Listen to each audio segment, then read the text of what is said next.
Frankie and Tommy here. Previous episode highlights start with a cadaver surprise, a cigar emergency, and dental trauma. Normal breakfast. There you go, cadaver. And while they were working on the fellow, they find that he actually had a third penis. Yeah, so, you know, some of us are just happy to have one. That is the gratitude journal entry nobody wanted with their eggs. Well, they were dissecting this 78-year-old man. This guy donated his body to science. And while they were opening him up, they found this condition called triphelia, a congenital anomaly involving 3 distinct penile shafts. Keith turned anatomy class into a 3-pack deal nobody should find before coffee. He said, nowhere else on the planet are you hearing about fucking dick shafts other than Keith, and I was going to say, in Keith. Jon tried to escape the topic, then accidentally handed Keith a bigger microphone. Dude, I found the guy that had 3 penises. Again, Keith and Keith. I love you, man. Brother, how are you, brother? How are you today? What's shaking today? You're off to Mexico today, aren't you? Yeah, we are. Yeah. Excited about it? What's that? Oh yeah. So it's kind of nice because you're I guess like those I don't know what happened to my cigar here. That cigar has the same energy as luggage that vanishes at baggage claim. What happened here? This is no good. That is every dad fixing something while refusing to read one instruction. Either way, I'll fix it. It's always nice to look forward to the other house. Yeah, I guess so. Nice little change it up, right? Yeah, have you ever like when you've been on a trip, right? Yes. You're like, oh, it's going to be nice to kind of settle in. There's certain things about, well, like this, about that home. I like Absolutely. That. Oh, okay, so we're talking. So when I have my wisdom teeth pulled. Yeah, that's what took. Yeah, that was. I was in the peak of training and into college, and so I said to the surgeon, look, I'm don't talk about pain. Talk about how can I get back to the gym the fastest. Jon treats medical advice like an obstacle between him and leg day. And he goes, well, the anesthesia will keep you pretty goofy for, for the next 24 to 48 hours. He's like, well, I can't have that. He goes, we'll just give you laughing gas to keep you awake. The dentist offered a shortcut, and Jon heard, perfect. Make it medieval, but efficient. So is that what you chose? Of course I did. And so, but I wasn't fucking registering that I wasn't breathing. So basically, you put that shit on there, and a couple of whiffs, you feel pretty fucking loose. Yes. And he starts sticking a little needle in my mouth, numbing me up. Yeah. Well, when he went and fucking, they break these teeth to get them out. I know. Yes. Fucking hand right here. Takes his other fucking hand. I remember white. Yes. I feel this massive amount of pressure and crack. And I was like, what the fuck was that? At that moment, I started breathing through my mouth and wasn't aware. That is when the appointment became an escape room with worse chairs. Oh my God. So fucking 20 seconds later, I'm not fucking high anymore. 20 seconds is shorter than a microwave burrito and somehow ruined his whole afternoon. And next thing you know, he's fucking digging around in there, and the Novocaine's not that deep. Oh boy. And so what Dan's to finish it, get the first one out. I'm like, fuck, one more to fucking go. And he goes, yeah, we still got the bottoms too. This is fucking. So anyway, the next one, he broke it and he couldn't get the fucking thing out. So he had to go and dig. Brother, I was awake to watch fucking blood pulsing out of my mouth. That is not a dental visit. That is a haunted house with insurance. I'm like, what the fuck, dude? Yeah, it was fucking brutal. And I'll have some fun with you for a second. Big muscle guy, strong. You have this big physical career around strength. And you go in there, there's this fucking useless little bone in your body, right? The smallest body part always picks the worst day to become management. That just destroys everything. Like this fucking little tooth that just takes everything you do, everything you put your body through, and it just, one little thing, it's like, I'm gonna fuck with you, Anderson.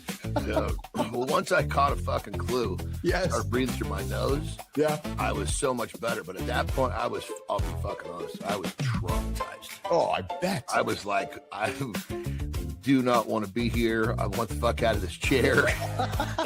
That's I had like talk myself off the fucking ledge. Yeah. That was an early part of my meditation, where I just taught myself, and it was really from training, but I taught myself to count. Like, and I would train to the point where I would take a bar off a squat rack and no intention of putting it away. I'm going to go until I can't stand up. And usually when the bar goes down, I'm on the floor too, and I'm just gasping for fucking air. Right? Yeah. So I would calm myself down by counting. Oh yeah. And so it was early. That was in my probably early 20s. Anyway, so I went right to it. I started fucking counting, calmed myself down. I'm so fucking okay. That is peak Jon. Turn panic into reps, then call it personal development. Dude, you've been counting for a long time. Yeah, it was a survival mechanism at first. Yeah. I suppose meditation is too. Hey, do you remember the first time you counted? Like, was it mom sitting you down saying, Jon, just slow down and count? Do you remember that moment? No, I figured it out myself. You did, eh? Yeah. We forget things. We sure do forget things. Yeah. But your body doesn't. Your body remembers every bad chair, late night snack, and fake I'm fine. You forget the stress. You forget the bad sleep. You forget the tension you carried for years. You forget the meals you ate standing up. Oh, yeah. You also forget the resentment you called responsibility. Your body remembers all of it. And here's the thing, boys. And here's the thing, girls. That body, it quietly remembers it all at first. And then louder as time goes on. And then eventually we wake up and that body's talking to us in ways that you no longer can ignore. Nation, we call that middle age, not just getting older. No, we call it getting reported on by our body, because the body starts submitting the notes. If you want highlights like this, watch the previous episode. Full show is up next.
Fellas, the apology you've been waiting for is not late. It is not stuck in traffic.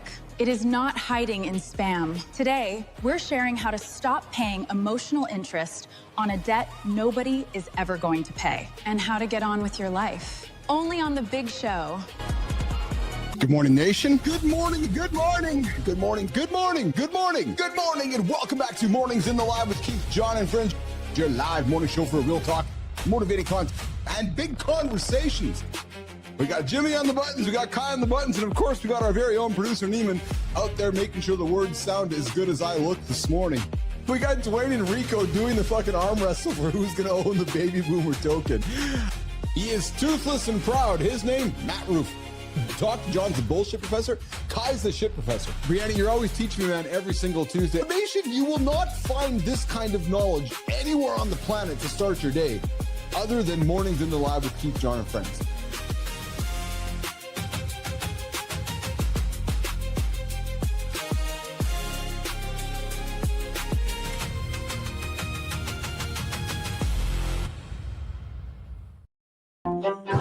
16 years. Yep, 16 years. That's how long Jeffrey Dukovic.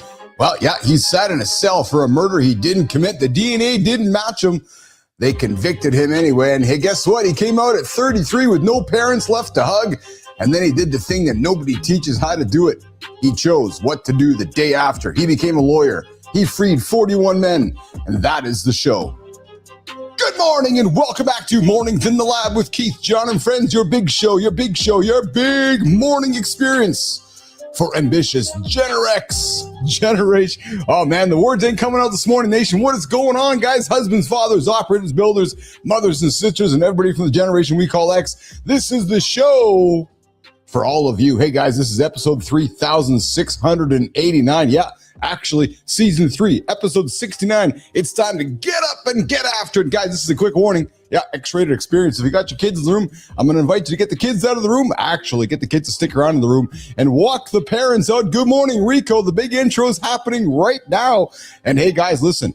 If this kind of content makes you uncomfortable, good, stick around because you have no idea what is coming next on the show that we call Mornings in the Lab with Keith, Jon, Friends. Good morning, Sullivan. Good morning, Rico.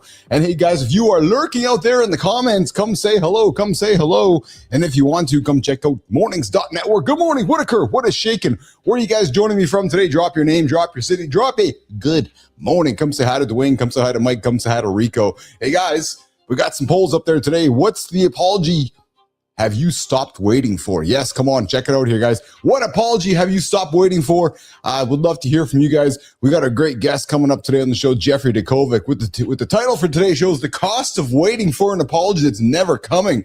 How many of us are sitting around waiting for that apology? Never comes, never comes, never comes. Today's question of the day. Good morning, Holroyd. Good to see you out there as well. And I know Roofy's out there as well. Hey, guys, today's question. What changed the day you stopped waiting for an apology that was never coming?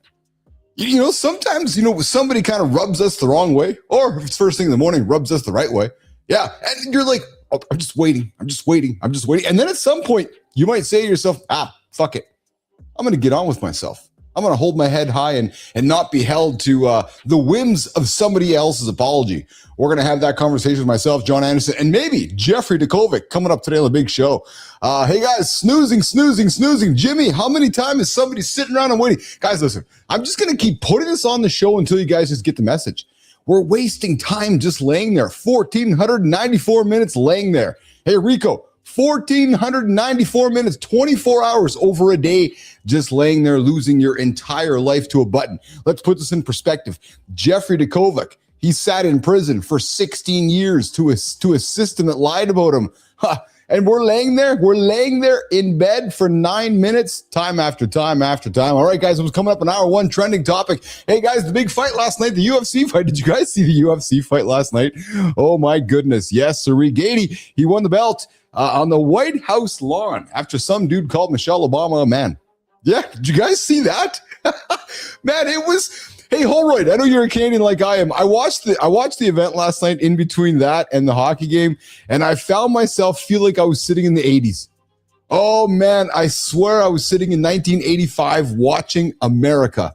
And you know what, as a Canadian, as a young Canadian boy, I fucking loved it. Oh, man, because as a young boy in Canada, to all my friends down there, you don't recognize the patriotism that I really have to admit I admire about your country. I do. And this is not about your political colors. No, it's about the pride you have in your country. And it was full on in all kitschy, kitschy, whatever, exaggerated, goofy, however you want to call it. It was on display last night at the White House. Yes, sorry, baby. All right, some other things we got coming up today. Hey, the Carolina Hurricanes, 20 years, Rod the Bod and the team. They won the Stanley Cup last night. I know we don't talk much hockey on the show, but I had to put it on the table because I am a hockey guy. And guys, I don't know if anybody saw this clip, but I have to talk about it. So I have gone bungee jumping in my life. And the biggest fear is if somebody doesn't attach the rope. Well, somebody didn't attach the rope to a young lady in Brazil, and she was Supermaned over the edge. We're going to have that conversation coming up today. Hey, center stage, Jeffrey Mark Dikovic. Yes, wrongful conviction exoneree, attorney, founder of the Jeffrey Dikovic Foundation for Justice. This is a conversation you do not want to miss. Hey, guys, listen. Petro was in the last week talking about confidence, wrongness, how sometimes we're so confident about even though we're wrong. Well, today we're going to sit across from the man who lived the cost of it, right? So on Friday, Petro's like, yeah, well, some of us are like, we're confidently not wrong. And the guy today on the show is like, well, I wasn't wrong. I didn't kill somebody. And 16 years, Roofy, 16 fucking years, the guy sits in prison for a crime he did not commit. Yeah, since then, the guy's pulled out 41 men that he's pulled out of jail for wrongful convictions. And guys, how about this one? Every guy in this audience has been led into something, a job, a marriage, a version of himself he can't get back. The question is, what did you do the day after? Hey, I was that guy. Got that call. Hey, we're going in another direction. Lost my job. Gone through a personal journey. Listen, it's not so much the moment that you get the action happening. It's what happens the day after. Well, Jeffrey Dikovic coming up on the show here today. The cost of being in prison for 16 years for something you didn't commit. We're going to have that conversation coming up today with myself and Jeffrey Dikovic. We got Kindness Rise. We got Roofy. Hey, there's Cheryl Whitaker out there. What's going on, Cheryl? Hey, how was your wedding? Cheryl was marrying people this weekend. Yeah. Our very own Cheryl Whitaker is out there just marrying folks, making the place a happier planet. We got Roofy out there. Yeah, great stuff last night. Not a Canes, but they were great and nerd. I agree, dude. And did you guys see Rod the Bod, Maddie, taking his shirt off, hoisting the Stanley Cup, just in the dressing room, just jacked up, just lifting the cup. Pretty damn cool, man. So we got the Knicks winning on Sunday, and you got the Canes winning on. You got the Knicks winning on Saturday, you got the Canes winning on Sunday. A big weekend of sports. And then, hey, the big topic, guys, the deep dive, the cost of waiting for an apology. How many guys are sitting around waiting for somebody to say sorry? Well, hey, spoiler alert, not coming. No, it ain't going to happen. No, it's not going to happen. Of course, on the Morning Focus, I got a monologue dropping on the show here later on today. So, guys, pour the coffee, open the laptop, tell the dog. Yep, tell that dog you're going to be back. My dogs are tired after a massive weekend of just family activities left and right. So, guys, open it up, sit back, strap in, 2 hours. 2 hours, season 3, episode 69. It's Monday. Nobody else is doing this right now, but we are. It's time to get up, get after it. Let's go. The Morning Loop, it starts right now. Good morning, nation. I came ready to destroy every creator in my niche today. Frankie, you're wearing a robe, eating chips, and your laptop is still closed. This is strategy, Tommy. Greatness needs comfort, sodium, and loose fabric. No, that's how comfort beats you. It dresses laziness like self-care and calls it recovery. So I'm not losing to creators? I'm losing to this soft-ass couch with Wi-Fi? Exactly. Beat the couch first, then beat the internet. Let's start the Morning Loop.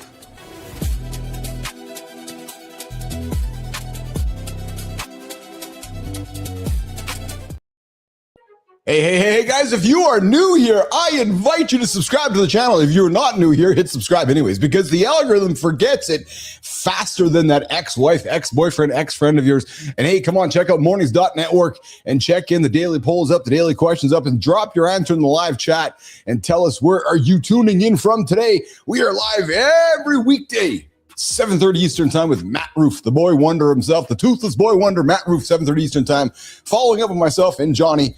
30 minutes with Matt, 2 hours with Keith and John. All right, guys, let's get into it right now. We got Whitaker dropping in saying she did great. She did great. Yes, Cheryl married somebody this weekend. Let's keep our fingers crossed they last forever. I was 10. since the Knicks last won. Whitaker dropping in. Holy smokes, a 10. And as we know, Whitaker's is 23 now. So, 13 years ago, the Knicks won, all joking aside. All right, let's get into it, Jimmy. What happened yesterday over on the White House lawn at the UFC? Jimmy, let's run the trending topic. UFC on the White House lawn. Gaethje, 37, corner stoppage round 4 towel, beat a 17-0 champ for the belt. If that's real, late is fake. He spent 10 years losing the big one, then won at 37. Lesson for every man past 40, you're not late, you're dangerous. The corner waved it off. Stop negotiating with your old story. Retire the I missed my window excuse. Windows open. Climb. There we go. So we're not going to talk much details about the fight. But, Justin Gaethje, he wins 100%. A little bit older in his life. And listen, guys, for men past 40, the lesson is actually blind. Did you guys see this? Like, the fighters walking out of the fucking Oval Office. I'm telling you, it was something that you just do not normally see. And like, what is happening right now? Yeah, there you go. But listen, I think the lesson in this one, you look at the Stanley Cup last night, like Roofy, all the old dudes that were like Jared Stahl winning the Conn Smythe Trophy. I think he's like 98 years old. Justin Gaethje is like 1,000 years old. And guys, this was yesterday. The last number of days is not about youth or timing or hype. It's actually about durability. It's about adjusting. It's about refusing to disappear after those repeated. And if you look at the theme of today's show, we got a guest. We got a guest on the show here today, Jeffrey Dukovic, who also did not give up. Yes, Maddie, 40 is the new 20. So guys, great little storyline over the weekend. Now, listen, Gaethje now becomes the target at lightweight, and Topuria faces the first loss of his pro career and a major rebuild. So that's what happened yesterday. Again, not so much fascinated by the event itself. Not so much, but the fight, but the event itself. Did you guys see what happened on Saturday though for the weigh-in? Jimmy, did you see what happened for the weigh-in? I don't think I got to grab the clip, but if you have it, did you guys see the Eagle? Again, back to Americana, man. Dude, 100,000 people, whatever it was, 60, whatever, whoever knows what the number was. Thousands of freaking people in the mall there, like on the ground, cheering the flight of an eagle. Yeah. Oh, yeah. It is. Roofy, you know what I'm talking about? Yes, exactly it. I just love my Americans. Like, just the crowd roaring with the eagle just, oh, yeah, baby. Like, anybody in the world watch right now is like, holy fuck, America's back. Just America's back. Just this. And listen, to the kind Canadians out there, me and all my neighbors, we all be looking like, huh? What the hell is going on over there? Oh yeah, the pride of the Eagle of Americana. Love it, love it, love it, love it. All right, John Anderson's joining us. We know he's in Mexico this weekend, so perhaps there is a little bit of a challenge of his getting onto the show here this morning, and I don't have a message from him, so I suspect, Yeah, that is, Maddie. There it is. America. Absolutely true. All right, what else we got on the conversation desk this morning? Jimmy, let's go to the Canes, man. Let's put it up there. Let's go to the Hurricanes. 20 years. They have won the Stanley Cup. Carolina just shut out Vegas 3-0 in Game 6 and snapped a 20-year drought. That's not a win. That's a generational exhale. Best part, their coach captained the 2006 Cup team. Now he wins it as coach. The ultimate comeback and finish it arc. Nobody hogged the spotlight. Every trophy moment got redirected back to the team. Imagine the group project actually working. Yeah, there you go, guys. So listen to this. The Canes beat the Vegas Golden Knights 3-0 in Game 6. Their first Stanley Cup in 20 years. 100%. Taylor Hall scores. And here, this is really cool, too. And Maddie related to this one. Rod Brindamore, captain of Carolina's 2006 Cup team, returns to the franchise as the head coach. And he's just the seventh person to win the Cup with the same franchise as both player and coach. Pretty damn cool. Right, so 20 years ago, he wins it as a player, and then you guys see him taking his shirt off in the dressing room yesterday. The guy probably could have laced up and got back onto the ice. So congrats to the Canes, the 2026 Stanley Cup champions. I'll tell you who's the champion. He's sitting there patiently. His name is John Anderson.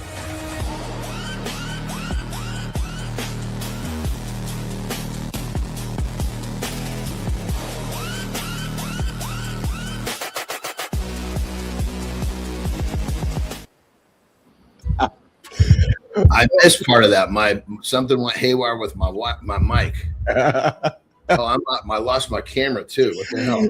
Yeah, we're gonna get Johnny sorted out there. For once, the handsome chief is not messed up here. I got my brother who's messing up here. Jimmy, we'll just pull him off for a quick second while he gets himself sorted out. Oh, Johnny's in the Waymo this morning. Who knew? Who knew the Waymo made its way down to Mexico on the weekend? Good job there, Waymo. Yeah, that is so awesome. You know, so it's funny when you watch some of the news happening in the world when these Waymo things, these autonomous vehicles get all messed up. They all get caught up in corners or or whatever it is. Oh, we got low to set. Yes, I was wrong about Justin and Gain. Big props. Good to see you. A lot of Seta. Where are you joining me from this morning? A lot of Seta is here in the mornings in the lab community. Over on the show itself. Hey, Jimmy. Kai, I see your screen there. What's this dude calling out Michelle Obama? Let's see it. And lastly, Michelle Obama is a man. Am I right, America? You have Rogan saying, what the hell's going on right now? Speaking of going on, Anderson, what's going on, brother? Good to see you, pal. Did I just hear that correctly? That dude called Michelle Obama, man. Yes. That's from a movie. Remember that? What movie is it? It's from The Crying Game. Yeah, well, it is. Remember that? Yeah, I do remember that. Absolutely, I do. Listen. And lastly, Michelle Obama is a man. Am I right, America? That was last night at the UFC event at the White House, eh? So the guy after his match, he gets on the microphone. And Johnny, anybody who gets a chance just to fucking spew, they want to spew, right? So it was. You got a few seconds on that mic. Everybody's trying to be the next McGregor. You know, that's exactly it. That's exactly it. Brother, how are you, pal? Good to see you today. I was kind of missing you the last couple of days. Seriously, how are you? I'm good. I had great workout this morning. Worked out in the fucking dark, which was yeah, outside there. Or there's a light out there, but there was not even a fucking bit of sun. No sunrise. Last 2 days, dude. Check. Obviously not last night, but the weekend. 2 nights in a row, slept 11 hours. Crazy, dude. How does that feel? I woke up before my alarm today, so it's my body catching up. Oh, that's pretty awesome, man. That's pretty awesome. Yeah. One thing, so here's a good trick for folks that don't want to spend money. Just go to sleep. Because if you're sleeping for 11 hours, you got no time to spend any money. How about use that time to make money, then fucking spend money? I love it. That's the answer I was expecting. Scarcity mindset to the T. Jesus Christ. I love it. That's the mindset I'm asking for from my brother from another mother, John Anderson, this morning. Yeah. We got Sullivan saying, yeah, so the president arranged a spectacle like his Atlantic City boxing matches in the 80s. I tell you, man, it was like watching the 80s last night. All right, I want to get into this one with Anderson because I don't suspect, maybe he did. Actually, no, let's start here. Johnny, I got a little text this morning from our boy Marty.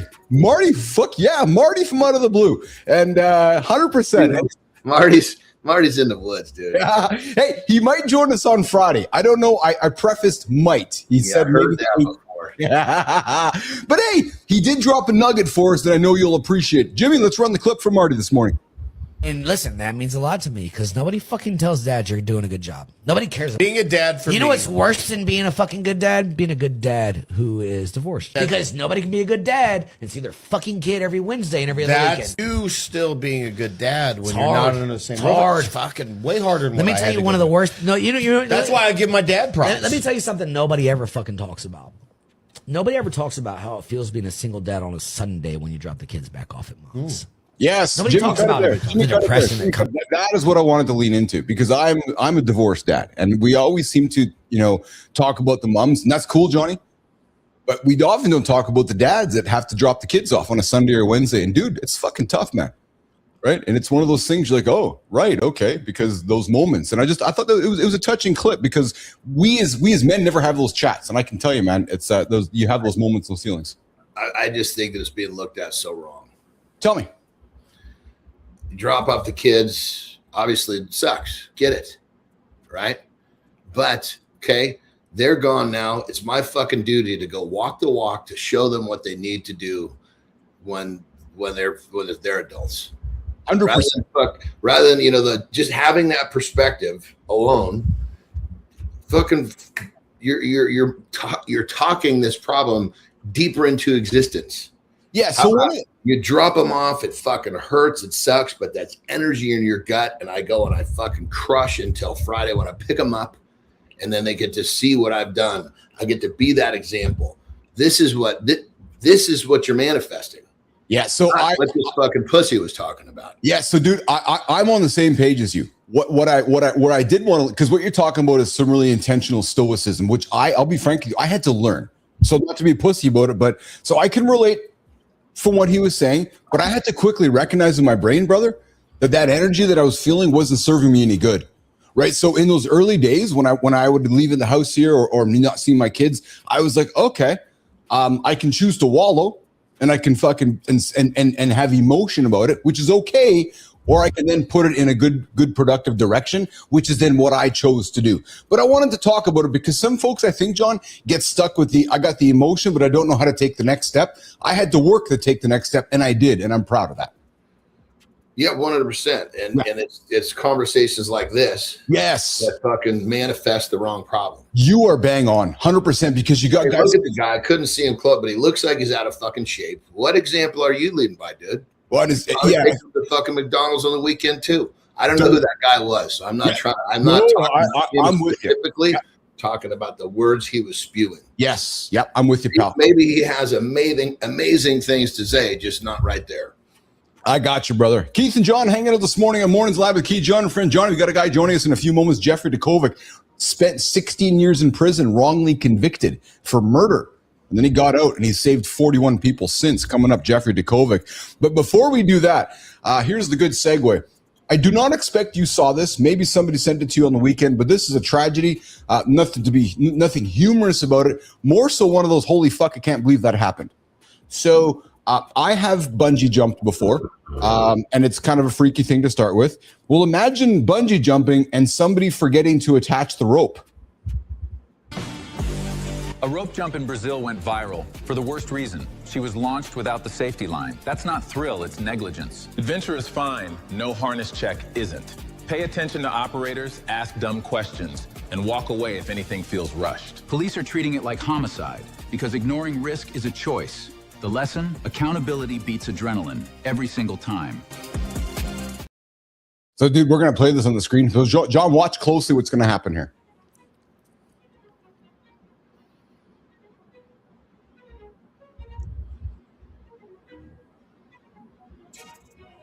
Yeah. No rope. Fuck. No rope going. No rope. So I mean, it's kind of like when you got to kind of look at, like, we're walking down the street and a fucking bum tells us his plan to be a successful fucking XYZ. He's clearly not. Are you going to listen to that guy? You got to look at the fucking people that are throwing you over the edge and decide, are these fucking people worthy of having my life in their hands? Yourself questions all the time. This would be a perfect time to do it. You asked the question I was asking myself yesterday. So yes, an extremely tragic situation. However, at some point, to John's point, there must be some responsibility on behalf of the participant. The accountability of the individual we're talking about, we're not talking about, how do you like your hamburger? No. We're talking about your fucking life. And you want to blame somebody? You can blame all the people you want. You're still dead, motherfucker. Johnny, so it's interesting, man, because we're not talking Canada, America. We're not talking highly regulated. We're talking third world country. And yes, I'm all about adventure, but there has to be some responsibility on behalf of the participant, because you're walking up there and you're seeing everything and you're going, that's the rope they're going to attach me with. So again, I'm not trying to say it's the fault of the person, but I agree with John, man. It's tragic. It's very sad, but dude, like, come on, man. Like, yes. Well, dude, it's like when you fucking, these people hire a fucking lard ass trainer. What are you doing? You're paying somebody who can't do it himself to try to help you do it. What fucking sense does that make? Yeah, well, it's hard to argue with that. Like I said, I really can't argue with it. It was when I first saw it, I was like, what the hell's going on? And then at first you're thinking, is this fake? And then it's like, no, it's not fake. And the guys that did it, Johnny, ran. They tried to run from police because they realized what they did, and they got caught and they got arrested and they're being charged. So, yeah. Even worse, that even shows you the character of the person. Fuck. I know. Somehow, I was that guy. I would have fucking like collapsed. Oh, right where I was fucking. I probably would have fallen off that little fucking plank they were walking on. Christ, I'm coming with you, baby. I don't know what I would have. I surely wouldn't have ran from what I did. What struck me is that as they did it, they just stood there.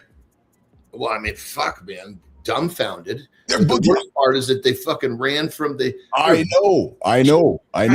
Yeah. Well, that right there shows the character. Yes. Yeah. Just throw them over the edge. Just boom. Just throw them over the edge like that. Oh, yeah. God. Can't tell me that guy lived. No, didn't. No. Jimmy, let's cut it. All right. Coming up, guys. Listen, if you are new here, yes, come hit subscribe. And that is fucking heavy fucking trauma. You think you're going to go bungee jumping. And, you know, hopefully he didn't know. It was a young lady. Well, hopefully, because she's thinking, oh, it should be slowing me down here pretty quick. It happened so quickly. There wasn't a lot of time for her to freak out. So I read something about what you just said, which was, I guess, and I don't know if this is true or conjecture, but apparently the brain would have said, how come it's not snapping back? And it slows it down right there at the end, yeah.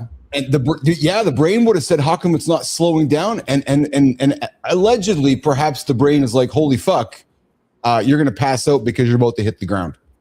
Yeah, so in those certain situations, you know, there's like, it's crazy the chemistry that your brain release to help you get past those moments. But fuck, man, even if the body's amazing, but not much fucking time to get that chemistry into the bloodstream. Yeah, I know. Yeah, well, yeah, exactly. Hey, Jimmy, I see somebody who is driving through traffic in what the fuck is this, Jimmy? Check this out, Johnny. This guy has much time on his hand. Awesome. Look at this epic T-Rex vehicle. Is he driving it from the top? He's driving it from the top. He's sitting at the top. That's fucking cool. If you were sitting down at the bottom, that's one thing. But he's up there. That's fucking crazy, dude. Isn't it cool, though? Because you're like, yeah, I'm the man right now. I'm fucking driving around. All the linkage that you got to have, like when you push the clutch, think of all the fucking linkage that gets to the clutch. I never thought about it that way, but it is so true. Eh? Yeah, the gearing to get from top here to down there. Yeah, it's got to be a cable of some sort. Oh, that's awesome. That's awesome. Hey, so what would happen over the weekend? You guys when did you guys go on Friday or what? We got here Friday. Yeah, I was fucking zonked, dude. I was like, my Friday training. I could tell on the way down there. I was like, holy shit, man. I was like, I should have taken that day off probably, but I wanted to be tired for the drive. It's always nice when I'm just getting in the car and I'm just chilling. Yeah. Dude, we got here. Fuck, I was like, I'm just getting the shit inside and I'm going to bed. I mean, I literally I laid down on the fucking bed, lights on, just fucking fell asleep. Done. Yeah, that was it. Bam. Just bang. Woke up at like 5:30. Oh, yeah. So I'll tell you something. I'll have some giggles with you. So I know I was bitching and complaining about doing my yard work and shit, but we had a big family event at the house yesterday because I guess next weekend's Father's Day. I didn't realize it was next week. I thought it was actually yesterday because just Lauren arranged a big family dinner and just the way the kids worked out. So I spent the entire day outside on Saturday. I did some kind of white collar, blue collar work. I had my laptop in the garage. I was coding. And then as I was coding and the agents were doing the work, I was cutting grass. Johnny, I went outside at I love it. There's got to be a grass story here. It's true, man. I started at 9:00 in the morning. I came in at 9 p.m. I cut grass. I trimmed shrubs. I cleaned the yard. I fucking fixed my lights. I was like the ultimate green thumb. And I got to be honest, man, I enjoyed it. I intentionally kept shit out of my ears. I used the time to think. I used the time to relax. And I got to be honest, I thought it was a quite productive day for myself. I got work done both mentally and physically. But, man, my body was sore on Sunday because I was putting myself in all these positions I'm not used to. And it's like working out, right? Yeah. A certain type of movement. Yes. Working in the yard is a different type. Oh, big time, man. Yeah, because I spent a lot of time on my knees and crouching and just things they're just not used to doing. You know what I'm saying? Yeah. Oh, yeah. Yeah. I find I'm much happier having a gardener that keeps everything to par Yes. But then I just go out and tinker. Oh yeah. I don't like having something I have to do with that. I like something I want to do. Yes. I'm gonna trim this tree a certain way. I'm gonna do this. It's the little shit, you know. Well, but if I'm like, I gotta fucking trim the fucking palms off, almost 60 fucking palm trees. No, that doesn't sound like fun. So it's funny you say that, because I got about half a dozen shrubs here that every season I lament that I have to trim them, and I always think I gotta hire a dude. I hired a dude once to do it for me. He fucked it all up. So I was thinking to myself, okay, do I hire somebody again and have to instruct them? So I said to myself on Sunday, I'm like, fuck it, I'll just do it myself. So like you, I just kind of tinkered. And it was like, it's like cutting hair, just tinkered. And then I got a bunch of pile of shit that I got to clean up now. But it was just easier to do it myself than find somebody else to do it for me. Every now and then it's easy to do that. Yeah. I mean, there's no question that there is something nice about getting something done. Like when I was younger, I used to love to do projects around my house. Well, because the feeling of completion, isn't it? The feeling of like it's done, like the completion part, that feels good, no? Yeah, for sure. And then I think also too is that at that point in my life, I didn't have, because I've always had some sort of a business, even when I was an athlete, but I really could only kind of hold one down. And if there was, I'm not good with idle. So I would, if there was nothing to do, if I wasn't traveling and there wasn't business for me to do, I was working in my yard. Yeah. Love it. Hey, coming up today on the Peptide Desk, Johnny, second hour, I want to talk Solank, the am I saying it properly? Yeah, Solank. Yeah. Really helpful. I didn't realize this, but the anti-anxiety peptide that the cosmonauts use. So it came from Russia, eh? And as I was doing some research, most of this brain stuff does, brother. Almost all of it. Yeah, I did not realize a lot of the stuff came from over there, or not from over there. Most of the fucking good enhancements came from fucking Russia. Dude, I got it as those researchers did not know that. Yeah, I mean, they've been, they're, because if you think about their, I don't know, I'm going to say culture, whatever it is about them, they're fucking, they're more machines. Dude, I grew up watching Canadian and Russia hockey. It's like they're like the machine. Like they're actually like the Russians are like the machine, man. There's something about the Russians. So we're gonna get into it. Solank at the Peptide Desk coming up in the second hour. But before we do that, we got our guest here, Jeffrey Dukovic. 16 years wrongly convicted. He's going to join myself and Sophia Grant and, of course, John Anderson. And that conversation is starting right now on Mornings in the Lab with Keith, John, and Jeffrey and all of our friends. Let's get after, guys. Some people are still waiting for an apology that would not give back what was taken anyway. A boss, a parent, a system. Somebody did damage, moved on, and left you carrying the bill. The hard question is what you build when the people who owe you will never make it right. After hours in an interrogation room, he broke on the floor, sobbing. That moment became his confession. The DNA had already excluded him. Still, at 17, a jury sent him away for rape and murder. He spent 16 years in prison. Some of that time came inside an adult supermax as a teenager. While Jeffrey wrote letters and filed appeals, the person responsible stayed free and another life was lost. He walked out at 33 with no shortcut back to the years that were gone. So he chased the childhood dream the system could not bury. He became an attorney. Then he used $1.5 million of his settlement to build the Jeffrey Deskovich Foundation for Justice. That foundation has helped free 15 innocent people. His story now lives on in the feature film 16 Years. Jeffrey, welcome to the lab. We're grateful to have this conversation with you today. Johnny, at 16 years old, Jeffrey Dukovic, he sat in an interrogation room for hours, exhausted, terrified, grieving a murdered classmate while detectives fed him details from the crime scene until he broke. We're going to start the conversation right now with our guest, Jeffrey Dukovic. What's going on, Jeffrey? Hey, glad to be here. It's pronounced Deskovic, but listen, that was incredible. I have never been introed in that manner before. That was like off the charts. That was excellent. Thank you. Oh, my God. Thank you for those kind words, and thank you for the name correction. So Deskovic, I'm thinking out loud here. It's Eastern European. What Deskovic? It's Czechoslovakian. Yes, of course. That's awesome, man. Yeah. So welcome to the show with Keith and John. Jeffrey, where are you joining us from today? My home in the Throgs Neck section of the Bronx. Oh yeah, there you go. There you go. Hey, Jeffrey, not many guests get a chance to spend time with Jon with his hat off, so you should feel pretty honored today. I do. I'm leaving it on and off today. You know, I'm managing temperature, body temperature by hat on and off. I love it. I hear you, man. It's been hot lately, so I'm doing the same thing here, just in ways that don't involve a hat. So Jeffrey, I was really eager to get into the chat today with you, man, because man, I don't even know where to start. And maybe I start right here. Johnny, maybe we start here. Let's go back to November 89. Angela Correa goes out with a camera. Let's get into it. Can we go here? So Angela Correa goes out with a camera photography class and never comes home. You're not close friends with her, but you're destroyed by it. What was going on inside you that police made looking at you for grief and guilt? Let's get into it, Jeffrey. Sure. Name pronunciation adjustment. Angela Correa, but yeah, your facts are again spot on. Okay, you're all over the names, brother. I love it. I love it. But in fairness, it's hard to pronounce names if you've never heard them before. There's no real hard and fast rules. There's just generalities that sometimes don't apply. Yeah, yeah. So talk to us.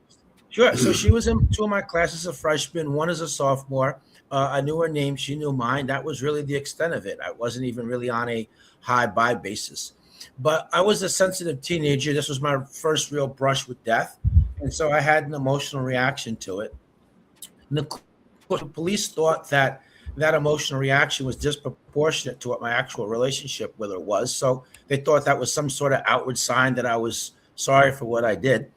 But in addition to that, I mean, overall, I was in high school, I was quiet and to myself. I didn't participate in a lot of organized sports. So when the police interviewed many students from the school, some of them told them that they might want to talk to me. So those 2 factors are how I got on their radar. And then that was reinforced by a psychological profile that they got from the NYPD, which claimed to have the characteristics of the actual perpetrator. And I matched that. So it was a reinforcing factor.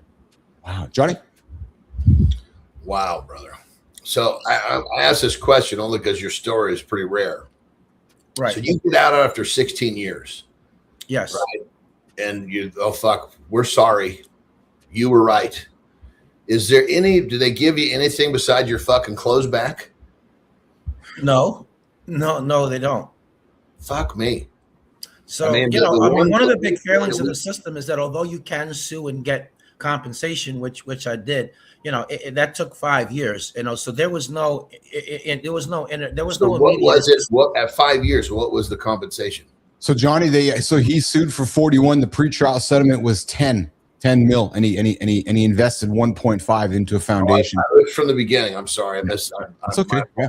Trying to get my camera was fuzzy. Yeah. So that's like saying your life is worth about what, $750 a year. About 10 to that's the math. Yeah, you're doing math faster than me, but yeah, right. But my point overall is that there should have been immediate as far as housing, cost of living, doctor dental, the mental health assistance, class on technology, job trading, job. Oh, brother, no, I'm saying you were fucking. I'm supporting you. I'm saying that's fucking ridiculous. That should have had that 10 should have been hundreds. Yeah, for sure. I agree. You can't. It took 16 years of the one thing that can't replace back from you. You can't replace that time. No, you can't. I mean, just think about just those developers. I mean, so many rites of passage. I mean, I missed births, deaths, weddings. I didn't graduate high school. I didn't go to the prom. I didn't get to finish my education at a more traditional age. I mean, when I was released, at 32, I had never before had a driver's license. I had never lived alone. I never had went shopping before. I never wrote a check. I never had to balance a budget. So I had to try to do all those things on the fly, after I was released for the first time. So it was definitely a difficult time, by way of, adjustment. Then there's psychological after effects. I mean, I went to see a mental health professional 4 times a week for like 6 years and dealing with the after effects and also adjusting to everyday life, social stigma. I mean, no one questioned my innocence because the actual perpetrator was caught through the DNA and arrested and convicted, but it was still the stigma there. So how much you were in prison for 16 years wrongfully, sure, but You were there for 16 years. So how much of that rubbed off on you? Is it safe to be alone? Yeah, it's like a semi-transparent stain. You never quite get it all the way gone, brother. Right. I mean, at this point, I'm 50 in my 50s now. All I try to do is protect my time. So the thought of losing 16 years, oh my God, it's like makes me sick to my stomach just think about it. Jeffrey, we had a guest, Keith and John were fortunate. We had a guest on the show last week or a couple weeks ago, and I believe, John, I think he was wrongly convicted as well. No, I'm sorry, he was rightfully convicted, actually. He, the white collar fellow, did some tax and a crime, whatever it was. But one of the things, Jeffrey, he said was when he was in prison, he focused on what was it, John? Yeah. He was basically 100%. Like building an asset base, like a resume, like an asset of accomplishments, so that he could show you as the judge or as John, like the good guy, that I've been putting my time in to become I'm building an asset. I'm building a resume. I'm trying to find the words, Jeffrey, where he basically got out and he was better than when he went in. Yeah, that's it. So, Jeffrey, can you relate to that? Because you're right. I can absolutely relate. Yeah, I can absolutely relate to that. So I did that also in my own way. I don't know that I thought of it quite that way, but I did that. So I'll explain briefly. Yeah. So I got GED. I got the associate's degree. I completed a year towards the bachelor's before funding. I completed vocational training. So I learned to type, general business, which pertains to different applications of computer in a workforce setting, computer repair, painting, plumbing, food service. I got training and worked as a teacher's aide for other prisoners working to get their GED. From 98 to 2006, I read 3 or 4 nonfiction books. I went to the law library. I did everything, building blocks in place for the future if and when I regained my freedom. So I can think about that. Think about this, Keith. He's doing the teenage version of what the adult we had on was doing. He did at the teen. He's doing everything that he thinks he should do, obviously based upon the time he lost in there. This other gentleman we had on, was already a well-to-do adult that just saw his path of betterment differently. As a teen, our man here did the same thing. I love it. So Jeffrey, we got Dr. John Petricelli, one of our co-hosts, and one of the people in the lab here. He's a bullshit professor out of the Carolinas. If you got a comment for him, man, Jeffrey. What school does he teach? So he's at a legitimate university. It's not some fucking TikTok given name. Yeah. He says Jeffrey Diskovic has an amazing story. He was unfairly knocked down, got back up, and look what he's doing now. Wow. And I want to take that, Jeffrey, because there's a lot of men, a lot of humans, a lot of people in our audience that struggle to get off the couch and get going. What's your advice to somebody who's struggling to get going? Is have a goal, have a realistic plan. Right? I mean, you should be able to look at it 3 or 4 different ways and say to yourself, well, yeah, I could see how this could work, because it would suck to carry out a plan that you don't think can work, right? Be flexible. Remember, the goal's the goal. The plan's not the goal. Work real hard. So I'm not a pie in the sky guy, okay? I don't believe it's all going to turn out good just because. I think you have to work hard to put yourself in a position for a miracle to occur, for someone to open a door for you. No excuses. There might be reasons why something is harder to do, but no reason why you can't do it. You just have to want it enough. You have to go leave it all out on the field. And lastly, never give up. So whenever I feel like I can't go on anymore, I say to myself, maybe this is it. Maybe this is the key moment right here. And I was on the verge of a breakthrough, but because I quit, it's not going to happen. So I'm going to keep going. No, I can't. I'm going to do it anyway. And just to see what happens on the other side. Yeah. That would be my advice. And then once you cross the bridge, reach back and help other people that are stuck in that same way. Yeah, Jeffrey Diskovic. One more step, baby. That's right. Right when you think you can't do it, all you got to take is one more step to prove yourself you can. You know you are innocent. Like, in your brain, you're like, I didn't do this. But yet, year after year, day after day, hour after hour, you had to keep being told, no, you belong here. Or you had to, it was implied you are here.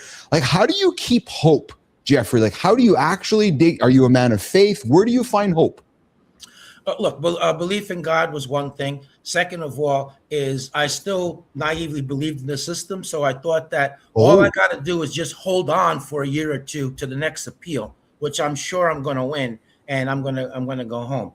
I used to go to the law library, and that gave me a sense of empowerment. I would read articles about other people and I would use that as inspiration and motivation to keep going. But I would also, how'd they get, who helped them? What route did they take? There's another prisoner there that was innocent also, Frank Sterling, and we kept each other going. I mean, he was ultimately exonerated through DNA testing after 18 years, a couple of years after me. And lastly, a pen pal showed up in the nick of time, because along the way, I lost 7 appeals, wrote letters for 4 years trying to find someone to take my case for free because I had no money.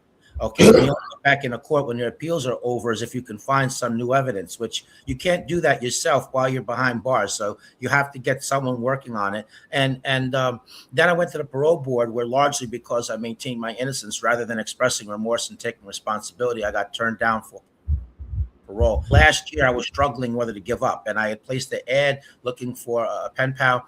And I was asking the stranger that I didn't know from a can of paint, do you think I should I give up? Should I just commit suicide? I'm never going to get out of here. And he suggested to keep going. And so that's what I did. So all those factors were how I survived. Wow. Well, check this out, brother. We often talk about how we're programmed, right?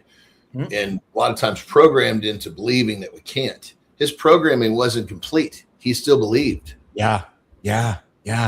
It's fascinating to me, Jeffrey, that you go to the parole board multiple times and they keep saying no to you.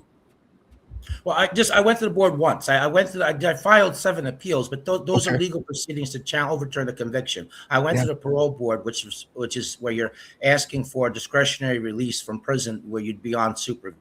So I went there once, and they wanted me to express remorse and take responsibility. They wanted me to have insight into my behavior and express that. And instead I said, whoa, look, I'm sorry the victim lost their life. Yeah, 100%. But I didn't do it. I'm innocent. I'm still maintaining my innocence. DNA doesn't match me. But they weren't willing to consider even that mere possibility that I was innocent. Wow. Jeffrey, how do you reconcile forgiveness? For example, there are some police officers that were absolute that you were the guy to go to jail. And so have you faced those men since then? Do you reconcile that they were just doing their job? Like, how do you reconcile that there were massive mistakes that took, to Johnny's point, like, fuck, a third of your life was taken away from you because of some arrogance or ignorance or not doing their job, Jeffrey? Yeah, so I've faced them in the sense that I did bring a lawsuit, I brought a federal civil rights lawsuit, seeking to hold, them accountable to the extent the system would allow me to. And sit across the table from them, but you're not allowed to talk when you're in litigation with people. You're not supposed to talk with them. So that's really the closest that I got.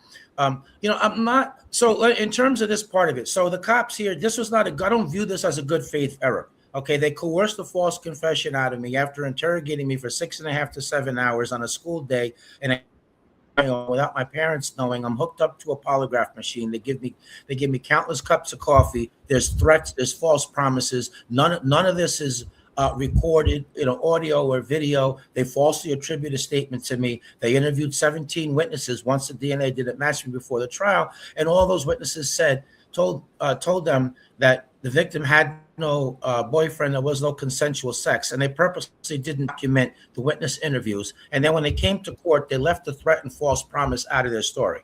So just to be clear, I don't consider this to be a good faith error on their part. Same thing with the medical examiner who, he fabricated, he claimed, 6 months after doing an autopsy, he says he remembered that he forgot to document medical findings that he claimed showed the victim was promiscuous, which is what allowed the prosecutor to argue, that's how the DNA doesn't match Deskovic and he's still guilty. Wow. Okay, so that's the background on that. On the forgiveness piece of it, I don't really think about them. I don't know. I can't say that I forgave them, but I'll say this, that first of all, I'm not an angry person. I want to enjoy my life as much as I can. I can't do that and simultaneously be angry or bitter. Yeah. I've lost so much already as is. Yes. Why would I want to, in effect, lose the rest of my life? Look, it ain't like I'd be impacting them if I was angry or bitter. Okay, just to That's be clear, what I was hoping you were going to say. So And the vehicle that allows me to actualize that is I take that energy and I channel it into the advocacy work that I do. And so I have it's healing, it's cathartic, it's meaningful, it makes a difference, it makes my suffering count for something. And with that, I know I'm doing what I'm supposed to do in the world, and I have an inner peace with that. Well, brother, the fact that you gathered that perspective, it was a big price to pay for that perspective. But now you were very, very clear what you want, what you don't want. And now you're living what you want, which most people never get to that point. So, correct. Yeah, correct. It took me a week. 16 years is a big price to pay, but you're living a life now that's very different than, most. And, the way that we're programmed, so to speak, had you followed the system all the way through, you may never have gathered this position or this life of purpose. I agree with that completely. I want to quickly add, the first week I was angry, and I realized at the end of that week it was destroying me, and I had to go this other route. In terms of the work that I'm doing, I just wanted to quickly mention, when I was released, I got scholarship from Mercer University. So I finished the bachelor's. I got a master's degree from John Jay College of Criminal Justice. I wanted to be able to talk about wrongful conviction issues beyond just what happened in my case. Hence, getting the master's, I wrote a thesis on wrongful conviction causes and reform. I started the foundation, Jeffrey Deskovic Foundation for Justice. So since opening our doors in 2011, we've been able to free 15 people. We helped pass 9 laws. And last thing I'll quickly add is I got tired. After a while, I got tired of sitting in the front row of the courtroom. I wanted to be able to sit at the defense table. I wanted to represent some of the clients, make some of the arguments, hence going to law school, becoming an attorney. That's so awesome, man. It's as sad and unfortunate your journey has been, Jeffrey. As I researched it, I got goosebumps to see where you are now. Like, just like your conviction for, like, I was wrong. Like your determination of, no, it's like what people can learn from your story. And then Jon, get this, man. So the guy picks a bigger fight, Anderson. Your foundation, you handle non-DNA wrongful conviction cases, which almost no innocence organization will touch, yet you do. Because DNA is only available in about 5 to 12% of serious felony cases. That's a harder fight with less certainty of winning. Why? Why did you take that on? And what does it take to build a case when there's no smoking gun science to lean on? Why, Jeffrey? So because for a long time, I considered that my case was like a non-DNA case, in the sense that all the organizations in the field, virtually all of them, wanted DNA. They wanted there to be no prior testing. They wanted to get the test results, and if it's negative, then it present that to the court as newly discovered evidence.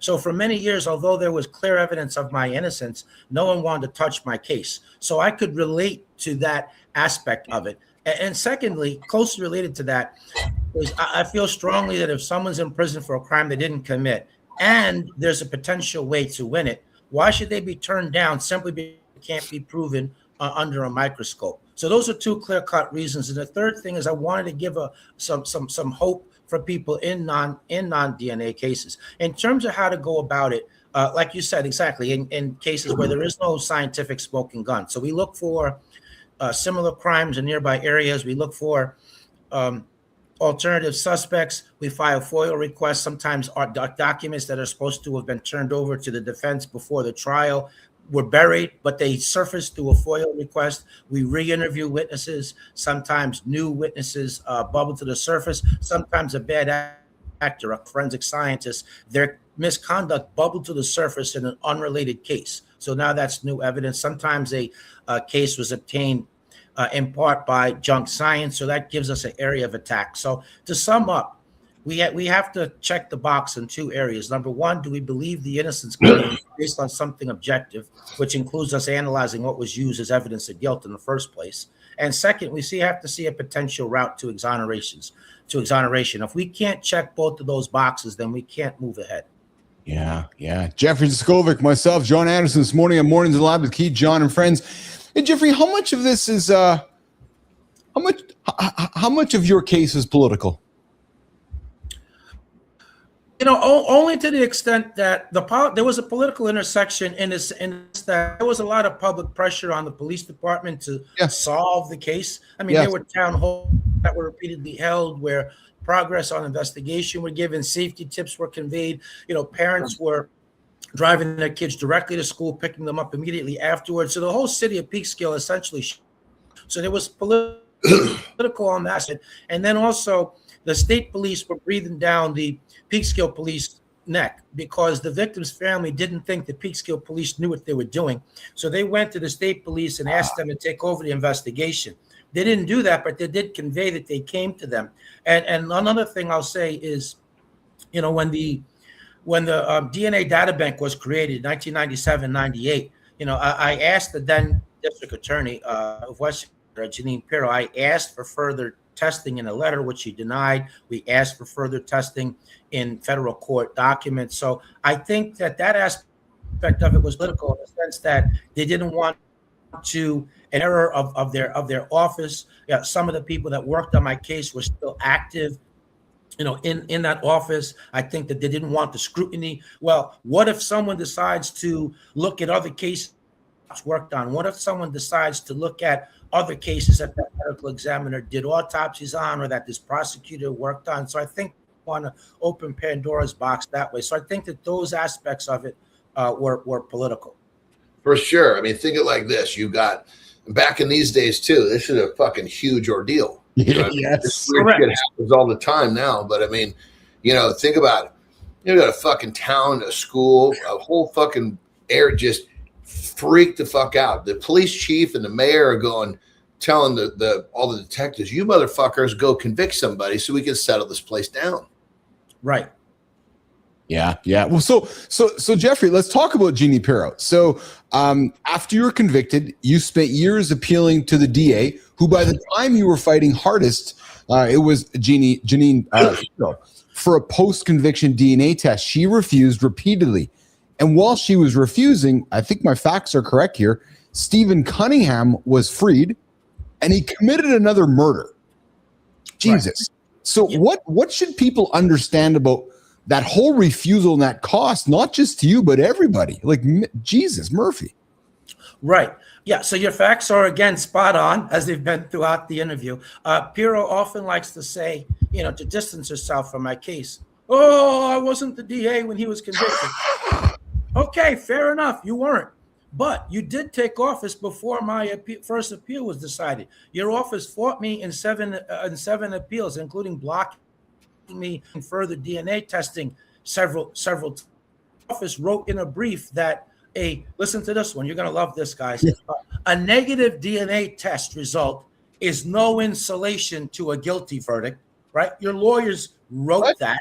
Okay, you got me bounced out of federal court because the court clerk, because my petition was 4 days too late, a lateness that was caused by the court clerk giving my lawyer the wrong information, right? You fought to uphold that ruling in the next 3 legal proceedings. You won that. You blocked me from DNA testing several times. And meanwhile, Cunningham kills another victim 3.5 years later, school teacher Morrison of Peekskill, who had 3 children. And you're trying to tell me that you bear no moral culpability of that whatsoever because you weren't the DA? That's what you're saying? And the bigger point, I'll sum up with this on this point.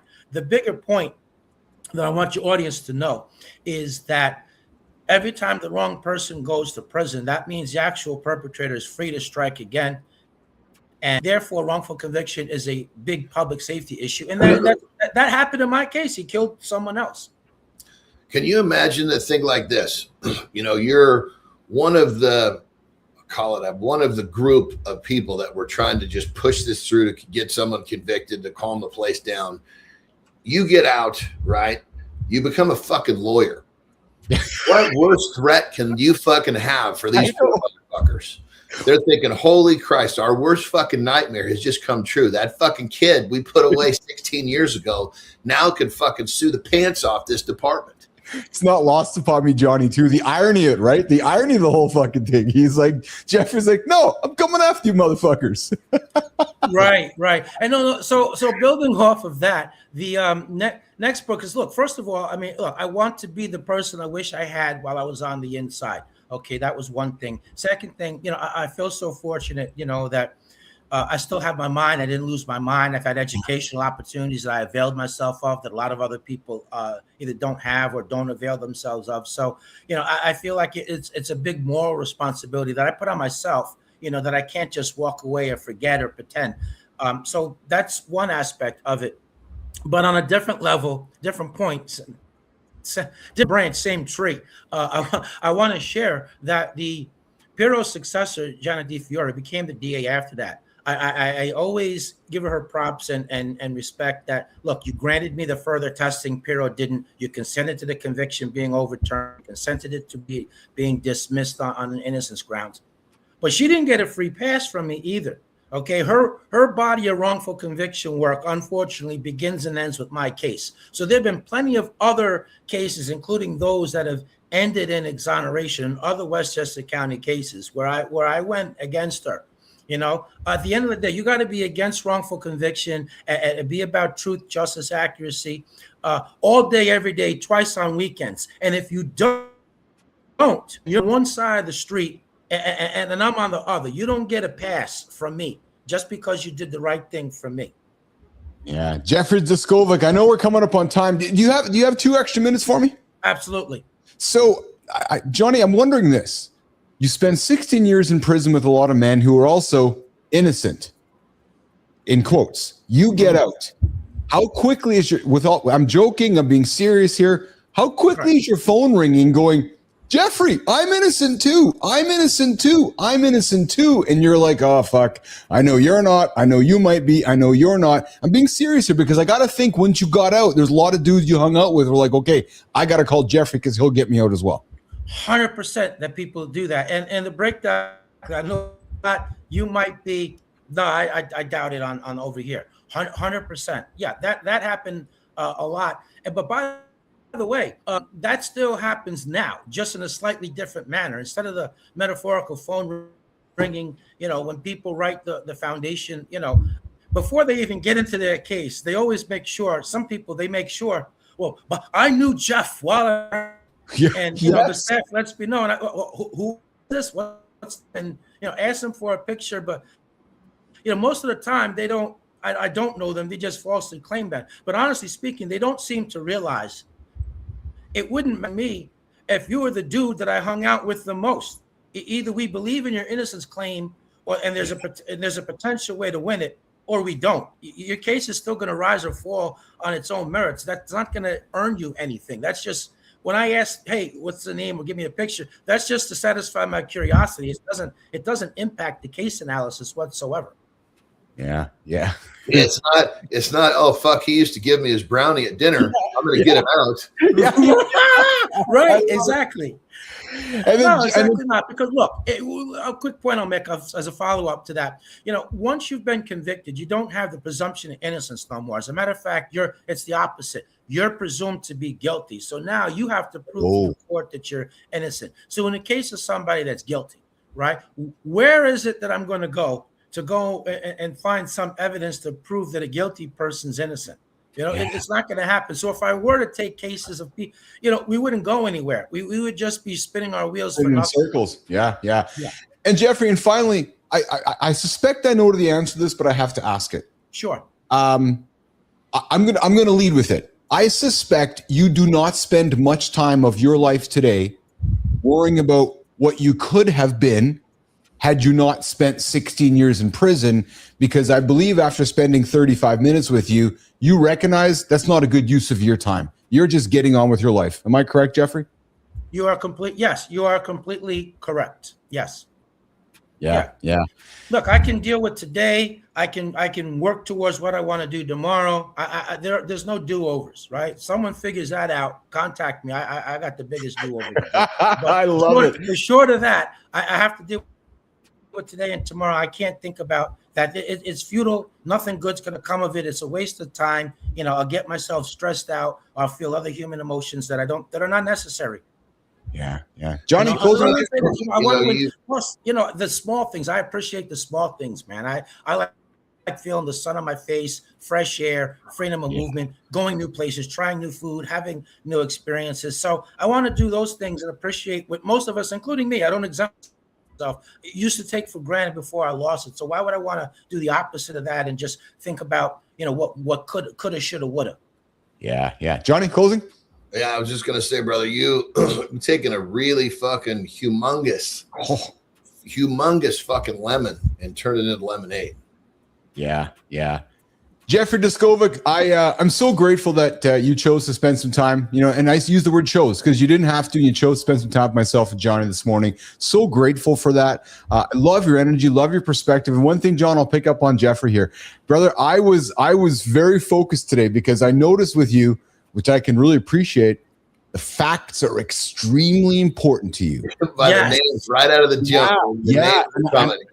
And dude, and as I was, I have some notes here in front of me. As I was listening to you, I was really being intentional because I love that and I respect that because I did not want to get anything wrong. So I thank you for you having some fun with us today. Thank you for sharing your story with us. And any closing comments before you say goodbye? Yeah, if people have liked what they heard from me today and would like to hear more, please follow us on social media. our Instagram, Deskovic Foundation, on Facebook. My name, Jeffrey Deskovic, is there. Also, the Jeffrey Deskovic Foundation for Justice. Look, my ultimate dream is to have a chapter of the Deskovic Foundation in each state and ultimately each country. I see this as a worldwide issue in countries where we don't hear about wrongful conviction. I can assure you it's not because the system is getting it right 100% of the time. So that expansion will happen as we're able to get the public financial support. Dream for a second, fellas. What if 25,000 people were willing to sacrifice $5 recurring monthly basis through our Patreon website? That would give us close to $1 million. We could have other attorneys, paralegals, other essential personnel could work on freeing even more innocent people than we currently have the capacity to do, given our limited infrastructure. We could do policy work. So, lastly, another thing is my biggest challenge as a founder of a nonprofit. I didn't make it in business 10, 20, 30, 40 years. Now I have a cachet of people that rose through the ranks with me. I can turn to, hey, this is my charitable endeavor and everyone helps. So that means I got to rely on third parties who can function as connectors to people of capacity. And it's a short conversation. Here's who I am. Here's my credentials. Here's my body of work. Here's the foundation's mission, our track record. Here's the metrics we could meet if we had additional resources. Is this something that appeals to you? I love it. Jeffrey Duskovic, Keith and John. Actually, I thought you were going to say my dream was to have a morning show with Keith and John, but that was not part of your answer there. So, right. He's like, it would be a lot of fun, though. I can sense that from this conversation. It would be a lot of fun. Good. Well, you guys got a great shtick already, as is. I'm grateful you shared your platform with me. Thank you. This morning. I had a lot of fun, guys. I really, really did. That's awesome. Well, it's really kind of you to drop those words. And we are on behalf of Johnny and myself and the whole team, we're really grateful you spent some time with us today. And dude, bro, just keep fucking kicking ass, as Johnny would say, man, because you are clearly kicking it, and just keep kicking ass, Jeffrey. Will do. Thank you. Awesome. Thank you. All right. Great speaking with you, brother. Same here. Let's do it. Lifestyle tip reset hour 2. We're coming back. The cost of waiting for an apology. It's never coming. And then some talk at the peptide desk with some Solank and Keith and John. And holy smokes, I got something to show Johnny what 76 years old looks like. Ooh, baby. Johnny, let's get after it.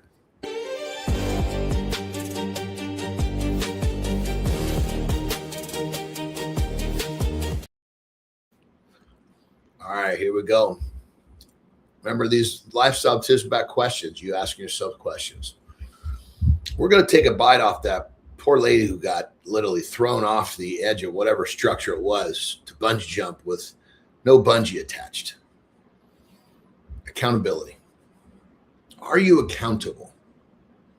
You see, it's so easy to say, oh, it's not my fault.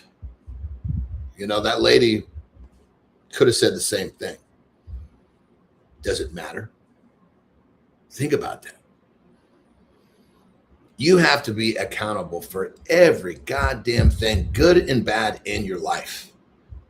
And when you do this, point blank, you'll be that person that realizes that, oh, fuck, the bungee's not attached. Will somebody please that attacher? You realize these fucking idiots are not worthy of doing what they're doing, and you go back to the ground. But the point is, we have to be accountability for the good, the bad, everything. Pointing a finger, blaming, whatever you want to do with it, making excuses, doesn't bring back what gets lost from you not being accountable, including potentially your life. Maybe it's not bungee jumping. Maybe it's the food you're eating. Think about this. So the question is, are you accountable to yourself? Rock and roll.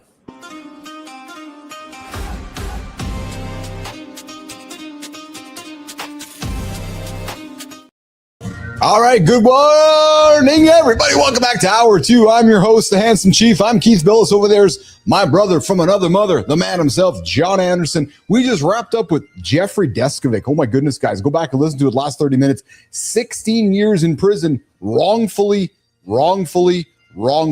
convicted. An incredible conversation, full of facts, full of nuggets. Go back and check it out. Myself, Johnny, and Jeffrey Deskovic, we got into it, kicked off the show. We leaned into some fun happening over the weekend.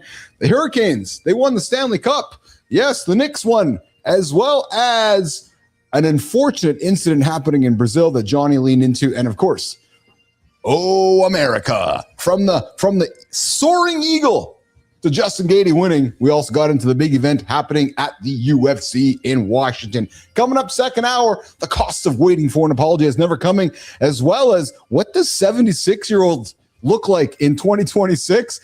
Oh, baby, I got one coming up in a few moments. And of course, we're going to get into the peptide desk. Keith and John are going to dig into Solank. I'm learning about it. You're learning about it. We're all learning about it together. And those conversations and so much more, including the Morning Focus, is coming up next on Morning. Somewhere in your life, there's an apology you're still waiting on, and the wait feels like dignity, like principle, like strength. But it's not strength, it's interest. Daily interest on a debt that will never be collected, paid in time, peace, focus, and presence. Every man has the list: father, boss, ex, business partner. And the script in your head says, when they finally say it, I can move. They won't. Some deny it. Some don't remember it. Some rewrite it. Some are gone. And you're still frozen at the moment it happened. That freeze isn't free. It leaks. Your marriage gets your residue. Your kids learn your muttering. Your career gets half your energy. So here's the thesis. The apology isn't coming. The move is to release the debt and build the life you've been postponing without permission.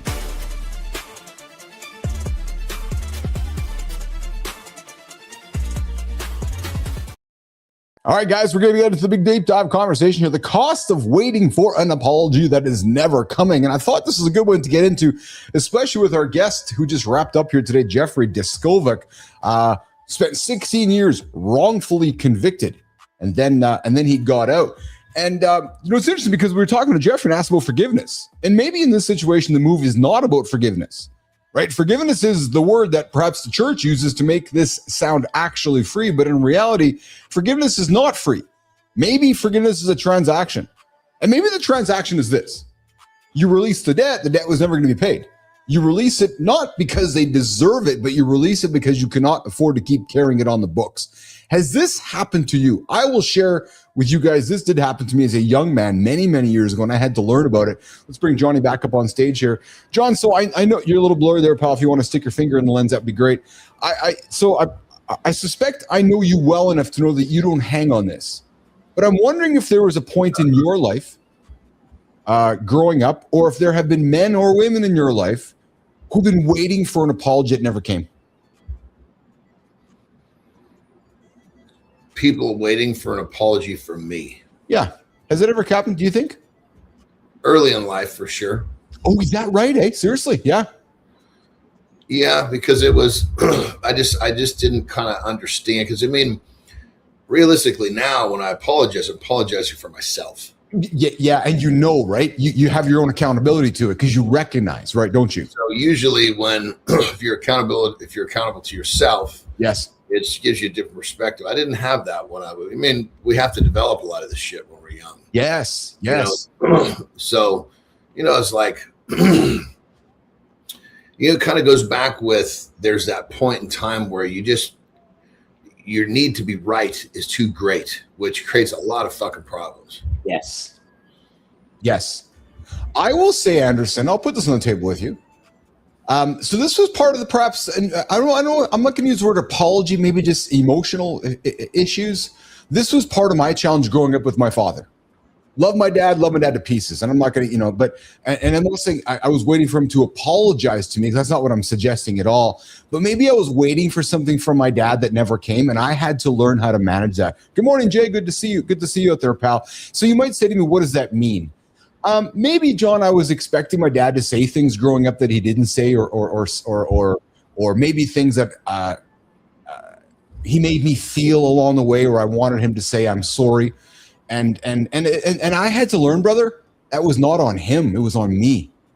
It was on me to understand that it was, my dad at the time was doing his thing, and I needed to recognize that I'm in control of my own feelings, not you. And we've talked about this before. I control how I feel. I control my emotion. If you've, again, not my dad, but if you're my friend and you've wronged me, and I'm going to sit here and fucking wait for an apology my whole life, that's not a really positive way for me to live my life. You know what I'm saying? Like, I got to get over it. That's like me saying that's your issue, brother. You know what I'm trying to say with that? Yeah, I mean, I think it's if you think about it, what really fucks us up is wrongful expectations. Yes. And so your expectation yes. was not aligned. I mean, like, perfect example. I mean, like with my blood dad, I once, like my sister, I watched my sister, older sister, fucking grind it out with him. Okay. Right? Okay. Yeah. Fucking beefing. And I was like, God damn it. You're just not getting, he doesn't get it. And she's fucking 13 years older than me. Okay. Yeah. As a kid, it wasn't this, but as an adult, I was like, he point blank said, I mean, he, how did he phrase it? And he had said in multiple times, I don't know how to be a grandfather.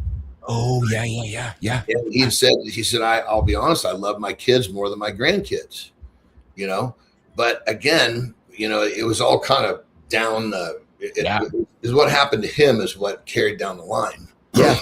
So, the expectation that she had of him was just out of line. It was like she was expecting stuff from him that was never going to happen.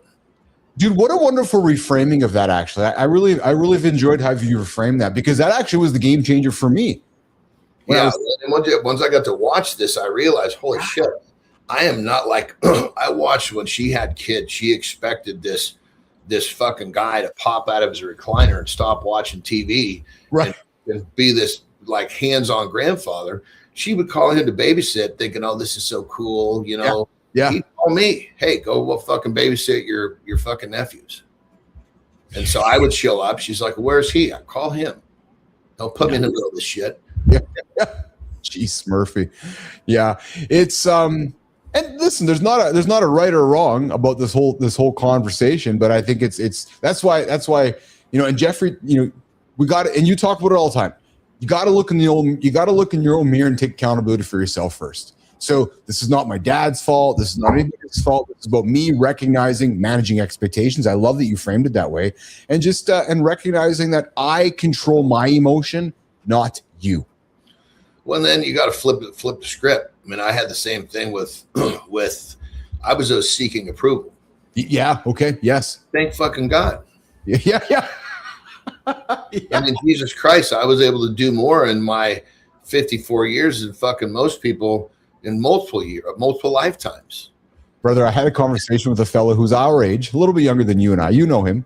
And I was observing over the weekend. He kept sending me some notes, and he's like, do this. And I can tell he'd have a conversation with somebody, and then all of a sudden he's like, we got to do this. So I sent him a nice note. I'm like, dude, maybe there's a point in your life. I'm like, dude, you know your shit. You're awesome. Stop listening to everybody else. Do you know what I mean? Because it's like, no, just fucking, you know what to do. Just because somebody's chirping in your ear doesn't mean you got to do what they say. Well, here's the qualifier. What is it about that person? I know that makes them qualified to give you advice that makes fucking sense. Again, if we're walking down the fucking street in some city and we're trying to fucking solicit advice on how to be successful, not going to listen to the bum. What? If we need a fucking place to sleep for the night because there's no hotels available and our car's out of gas, that guy's got some good information on a fucking dry place to sleep for the evening. Well, that was what was coming out of this person's mouth. I'm like, dude, who you're talking to, I don't want their advice. Anyways, getting into advice, let's go over to the peptide desk for a few minutes here with Johnny and Keith. I want to talk Solank. Jimmy, let's run the opener. We're going to talk Solank. Apparently, it was used by the cosmonauts.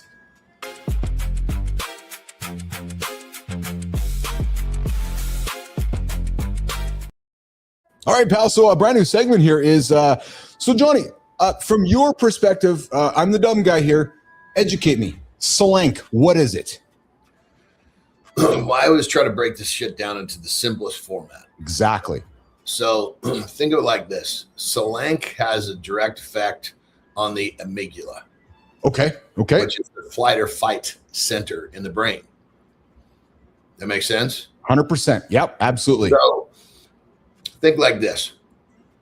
Think of your brain like a muscle. It's actually more sensitive to the muscle to needing rest, but we don't think of it that way, right? So if you just kept your muscle tense all the time and it never fucking totally relaxed, would it ever recover? No. Not like it should. Correct. It might recover from where it was, but it's not, you're never going to get into the complete state of recovery you should, because it's always under tension, right? Yeah. Your brain's the same way. That amygdala is fucking, it's because we live in this world where we weren't designed to live in this world. Does that make sense? 100%. Yeah. So people are fucking filled with anxiety. People are filled, they get triggered fucking immediately out of bed. They spend most of their days, most days, and in terms of the length, and literally like Monday, Tuesday, Wednesday, all the way through, triggered. That makes sense. So that fight or flight center is moving, right? Am I running? Am I fighting? Because it's sensing some sort of danger. So again, if it's always like that, how the fuck is the brain ever supposed to recover? How's it split? If it doesn't ever turn off, it's like the muscle being slightly under tension all the time. Yeah. So basically think like this. The use of Solank goes into that amygdala, just basically massages that thing and say, hey, time to settle the fuck down. So like when I use it, I'll use it. I use it in multiple cases, but mostly in the afternoons. But it was probably 2-3 weeks ago. Something fucking triggered me hard in the middle of the day. And I was like, God damn it. It shouldn't have done that, but it caught me off guard. Yeah. I could tell. I could feel it in my fucking body. My brain, it pumps and dumps some fucking cortisol on me. My brain started going off and fucking making possibilities that were like, dude, this is ridiculous. No, it's not going to happen. Yeah. It was already there. Right. So I took some Solank. About 30 minutes later, I felt that whole thing kind of settle a little bit. What it did is just calmed that amygdala. Now my brain is at more of a state of operation. That's one example. The other example would be, 4 o'clock. I wound up so tight, not that it's bad, but my brain is just like stuck in overdrive. So I'll take it then, settles it down. If we don't settle it down, it's never going to go into that state we need it to start to recover. Interesting. So I grabbed some, so your job is to break it down and be super simple for all of us. And guys, as we know, this is not advice. This is just research and information being shared by Jon that he's experienced by using the product. So I found some kind of the scientific side of things, Johnny. What it does, modulates GABA and serotonin signaling without binding to the GABA receptors directly. Translation, Jon's talking about it, calmer, not slower. Other things, the anxiolytic effect documented in animal models and early human trials, evidence of cognitive enhancement, and here's what I found fascinating. And here's where my brain I get frustrated, because we're human. I live in Canada, you live in the U.S., and everybody's like, "Oh, this stuff is blah blah blah blah blah." Yet, Johnny, 40 years of clinical literature of this product out of Russia. Yet it's ignored by most U.S. doctors. So it's well documented over there. But for some reason over here in Western nations, we're like, no, we ignore it. That is so bizarre yet fascinating, yet so curious to me. Anderson. Well, it comes down to how the fucking medical systems are run. Yeah, it's just. I mean, in a place where everybody gets free medical, well, fuck, let's just do it the easiest, simplest way to keep everybody as healthy as we can. Versus if you got to pay, well, fuck, let's make everybody sick as they can. So they got to keep buying this shit. Well, it's funny because that's exactly what Good Time says. Which doctor would use this? Instead, they just want to give you meds. Like it's actually so. What strikes me is, again, just Keith's observations. So you guys, here's an opinion. Take it for what you want. But there's a nation over there for 40 years that has a culture that says we've been documenting this and using this with our humans, and then we have 40 years of we don't acknowledge it over here. Instead, we just put you onto drugs and statins and a subscription pharmaceutical industry. It's and I think this is why we all as humans, especially in our generation, become also skeptical so often. It's because wait a minute, something is not adding up. It's okay for them to use it over there. You're saying that nobody's researched it over here. Like it's a plethora of fucking contradiction, Anderson. It's all that it is. Well, I think the big issue is it's they have. I think that one of the things that causes a lot of issues around peptides, and I don't know the ins and outs of this, but it's hard to fucking patent them. Well, yeah, and the other problem is that it's not. You can't patent it, you can't own it, you can't make money on it the way you want. Yeah, and as I wrap the segment up, and here's the other reality, and we know this, right? It's not right now. It's not regulated. Anyone selling it as guaranteed is probably, as Petra would say, shooting you some BS. So, this segment is information, knowledge, and experience shared by our very own Jon Anderson. Speaking of experience, Jon, in that little section where it's us at the desk. Whoever in the back or whoever does this, put a fucking, this is not medical advice. This is what works for us. That's a great point. So Jimmy Kai, on there. It's got to be, as if we ever forget to say it, it's covered. Yeah, so Jimmy, that's right. When we're running the segment on the bottom, guys, we'll run the ticker saying the Peptide Desk research discussion only.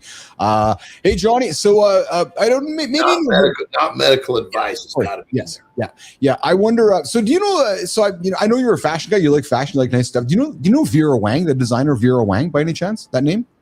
Terry might dresses like she's I'm sure she does, bro. I mean, I like what I like. I like Gucci and Versace. Outside of that, it's over. Yeah. So check this out, man. This is not about what she's styling. This is what 76 years looks like in 26. 76 years old. Vera Wang, designer Vera Wang.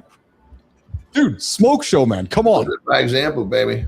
Totally correct, man. Like, honest to God, ears up, eyes up. Vera Wang rocking it in barely their outfit at 76 years old. My mom is just a couple years older than that. My mom doesn't look like that. Maybe she's taking some Solank, Johnny. Vera Wang on the show with us this morning. She's probably taking some Epitalon, which would be kind of the argument there. That's one of the ones that can actually be argued. It can lengthen lifespan. I think that's a pretty big reach.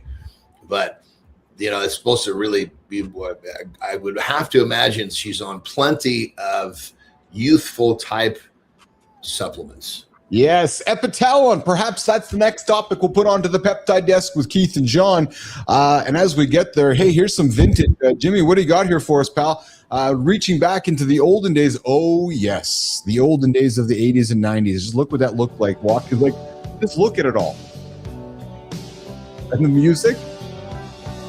White Snake, Johnny. Man, I'm watching this. As I looked at the clip, I was like, that's actually my life right there. The whole thing. That's like the last, like the whole thing. Look at the shorts, like everything in that Good Time. Check this video, man. You guys will all appreciate this because this is actually, relive it. That was the good times growing up here. So, all right. That was a good chunk of that. I was on the fucking farm with no TV. Oh yeah. I did. There was I'm trying to think from the age of like 6 to 12. Yes. 13. No TV. I didn't even have one in the house. Then we got one. It was in the closet. Wow. There's Holroyd. I saw the Thundercats on that TV. All right. Well, hey, listen. Since you have you now are and you and your lovely bride are into airplanes. Flying airplanes, obviously, because I'm always searching for content on the show. So whenever we get into something, I'm served up with a bunch of shit. So for the longest time, I'm like, okay, I guess I got some airplane shit. Oh, right, Jimmy. Yes. Hey, did you know, Jimmy? Let's run the did you know before. Did you know fighter pilots don't just jump out when shit goes bad? The seat basically launches them like a missile with a job. First, the canopy clears, then the system yanks the pilot into position with leg restraints and harnesses so the body doesn't get wrecked on exit. The seat fires hard upward with rockets and explosive charges to blast the pilot clear of the jet in seconds. That's a true story. That brain hook system is there for a reason. At insane speed, wind can snap your body around like a rag doll if the seat doesn't control you first. So this is not some cool Top Gun party trick. It's violent, precise, and built to save your ass in the worst second of your life. Rocket seat, split-second timing, and just enough engineering to keep you alive at Mach speed. That's our today's Did You Know? Back to Keith and John.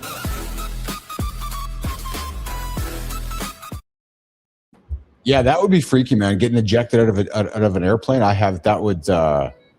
didn't know the part that it held the pilot in place, which makes a lot of sense.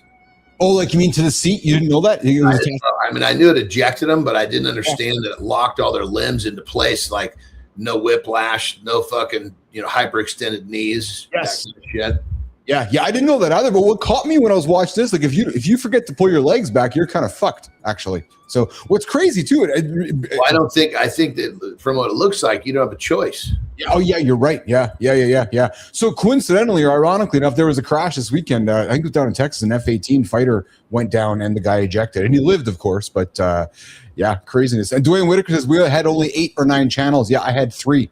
Exactly. And Good Time says Pizza Hut is going retro at some locations. True story. All right, well, listen. Hey, Johnny, before you go.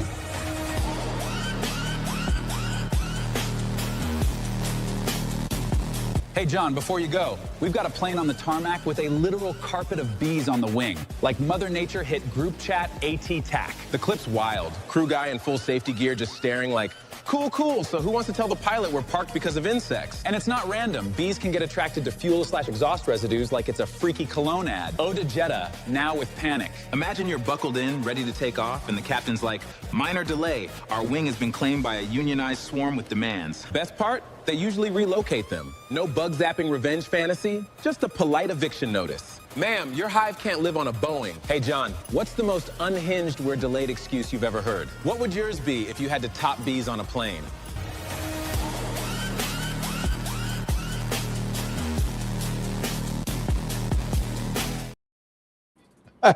Sleeping in the back seat of the Waymo. I love it. Dude, can you imagine? That outfit was fucking horrific. Oh, yeah, it was an ever. You're gonna give me that. If you're going to give it, I'll tell her tomorrow. If you're going to give me that, at least put me in that same with a good chick. I'm good with that, Then I don't feel quite so goofy because if she's doing it with me, we're good. Hey, Johnny, so apparently bees occasionally swarm aircraft like this because they mistake the petroleum-based fluids or exhaust for these intense floral scents. So they actually will show up on an airplane and start building a hive. And this, they had an incident in 2023 in Houston where Delta, they had to delay a bunch of flights because of bees like this. Crazy shit, man. I wonder when they actually, I'm sure there was a time where they just said, fuck it, the bees will get off when we're taking off. Yeah. Yes. What point did the bee lovers put their feet down and say, you have to remove them first? Because that airplane's not stopped because of them. No, but it is stopped because of them, because the wing, and it's gonna have to, so they can't actually move the wing they can't move the plane until they clear the bees off. What do you mean they can't move the wing? Well, so the wing will not be functional properly when it's flying with the bees on it, so they have to get the bees off it. You think at 500 miles an hour just before they lift off, those fuckers are still holding on? That's a legitimate question. I don't know. At some point, the bee lover, no, you can't do that to the bees. I mean, they don't just take off where they're sitting. They have to fucking go down the runway at 500 miles an hour first, right? Yes, this is true. Oh, man. What are you doing today? Let's see here. We got Ben after this. A little business after that. Pickleball. Now. Nice. Yeah, today's going to be because I had a leg workout. And then pickleball. I'm going to be fucking tired this afternoon for sure. Well, dude, you have 22 hours. You have 22 hours of sleep in the bucket for the last few days, so you're ready to go. Yeah, but it's at the same time. There's only so much. I'm realizing there's only so much recovering I can do. But Tara wanted to play pickle yesterday, and I was still pretty fucking zonked. So I said, we'll do both tomorrow. Yeah, yeah. Hey, back to slank quickly.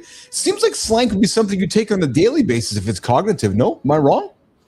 Yeah, I use it daily. I use it from the the idea that if cognitive. It does help with cognition for sure. Oh, it's a lot of different things, but what I recognize is that I focus on letting my brain rest. And if my brain doesn't rest, it doesn't grow. Like, for example, I take another one. It's a nootropic called dihexa. Okay. Which helps the brain lay down new neural pathways. Oh, yeah. Well, if it's not fucking resting, how are those things going to grow? Interesting. Hey, before we go, Jimmy's got something for us. A flight is delayed if bees are on the plane to ensure aircraft safety, protect the ground crew, and prevent an in-flight emergency. When a swarm clusters on sensitive areas like engines or wings, it can block airflow, interfere with mechanical parts, and endanger ground staff trying to load luggage. So you're probably right. If it's attached at 500 miles, I suspect the decision is we don't want to try, so we're just not going to go until the bees are off the plane. I would venture to say that they know that the bees will come off. There was some other fucking reason that they had to not go. The front of the wing is an airfoil. The rudder, the part that adjusts, that's the back of the wing that moves, not the front. The airfoil is basically just creating the lift. Yes. So 500 miles an hour. I mean, God damn it. That's a lot of fucking wind. I can't imagine that the bees are going to stick with it. My guess is they're off there probably before 100. Jimmy, you know what we got to do, brother? Jimmy, Kai, let's see if we both know this world. There's humans on this world that have done crazy shit. There's probably somebody that wanted to test what we're talking about. They probably put us. They just used to take off. There was no testing. They just used to take off. Brother, I'm telling you, if I'm sitting there right now, if I got a jet, right, and it's fast, these fuckers will be long gone before I got to lift this thing up. So, dude, I got a challenge, man. Listen to this. In Durban, South Africa, a massive swarm of about 20,000 bees once settled inside a commercial aircraft. The engine was actually rendered unusable. In June 2015, a flight from Southampton was forced to make an emergency turnback because one bee had flown in and become lodged in one of the aircraft's speed instrument clusters, causing it to fail. And then it's different than sitting on a wing. No, but actually, no. While wings are actually one of the big they park them. Yeah, but I'm saying if a bee has lodged itself in a way where you can't read a control, very different than bees sitting on a wing that will get blown off. Yes, and to your point, listen though, in Houston and Cancun, large swarms of bees have unexpectedly clustered. These swarms typically delay departures, although they are sometimes resolved naturally during the takeoff when the 150 mile. When was the last time you saw a bee fly 200 fucking miles an hour or above? He can't. Obvious information with John Anderson. Jesus Christ, this is kind of one of the. You're having a $5,000 chicken moment as you try to rationalize through this. I love it. Just like, we could not have had this conversation with Jeffrey Deskovic because he would have had to make sure all the facts were correct. I loved it, man. It was great. All right, Pat. Listen, I had family over yesterday, and I was playing some Keith and John clips, and I had people looking at you and I like, "What the fuck do you guys do down there in the morning?" You have no clue. Brother, have a great day, man. We look forward to rejuvenating our energy tomorrow morning, 24 hours from now. See you tomorrow. That's it, my brother. Always fucking fun. Always kicking ass. Have a good loop. I'll see you in a moment. You betcha. Anderson's out of here. Good morning, everybody. What a shaken nation. All right, before we get to the morning focus, hey, guys, just a reminder, if you are new here, I got an invitation for you. Hit subscribe. If you're not new here, well, hit subscribe anyways, because if you do that, it tells the algorithm that you like our content. So please do that. Come check it out. And if you're looking for more, go check out mornings.network for a bunch more great stuff on our network. We got Roofy stuff there. We got Whitaker stuff there. We got a bunch of great stuff over on the Mornings in the Lab Morning Authority Network. All right, guys. Hey, you are not competing against other creators. No, you might be competing against comfort. Yes, we're We're not competing with other creators. We're competing with comfort. Comfort is the default setting that keeps people passive. Comfort doesn't attack us. It soothes us. It offers easy stimulation that costs nothing up front and charges us later. We call it just checking the phone. It's not neutral. It hands the first hour to algorithms, appetite, and autopilot. Rest isn't the problem, sedation is. Rest gives us energy back, but sedation steals our edge and makes later feel responsible. If we want people to show up, we can't be mildly interesting. Comfort beats mild. We have to bring energy and presence that interrupts the drift. Morning media has a job. It sets a first voice and a first rhythm. If we start surrendered, we spend the whole day catching up. People aren't choosing between shows. They're choosing between versions of themselves. The version that leads today, or the version that gets swallowed by easy. Keith's about to frame the real opponent and the real cost. Don't just listen for insight. Listen for the moment we decide to move. Morning begins here.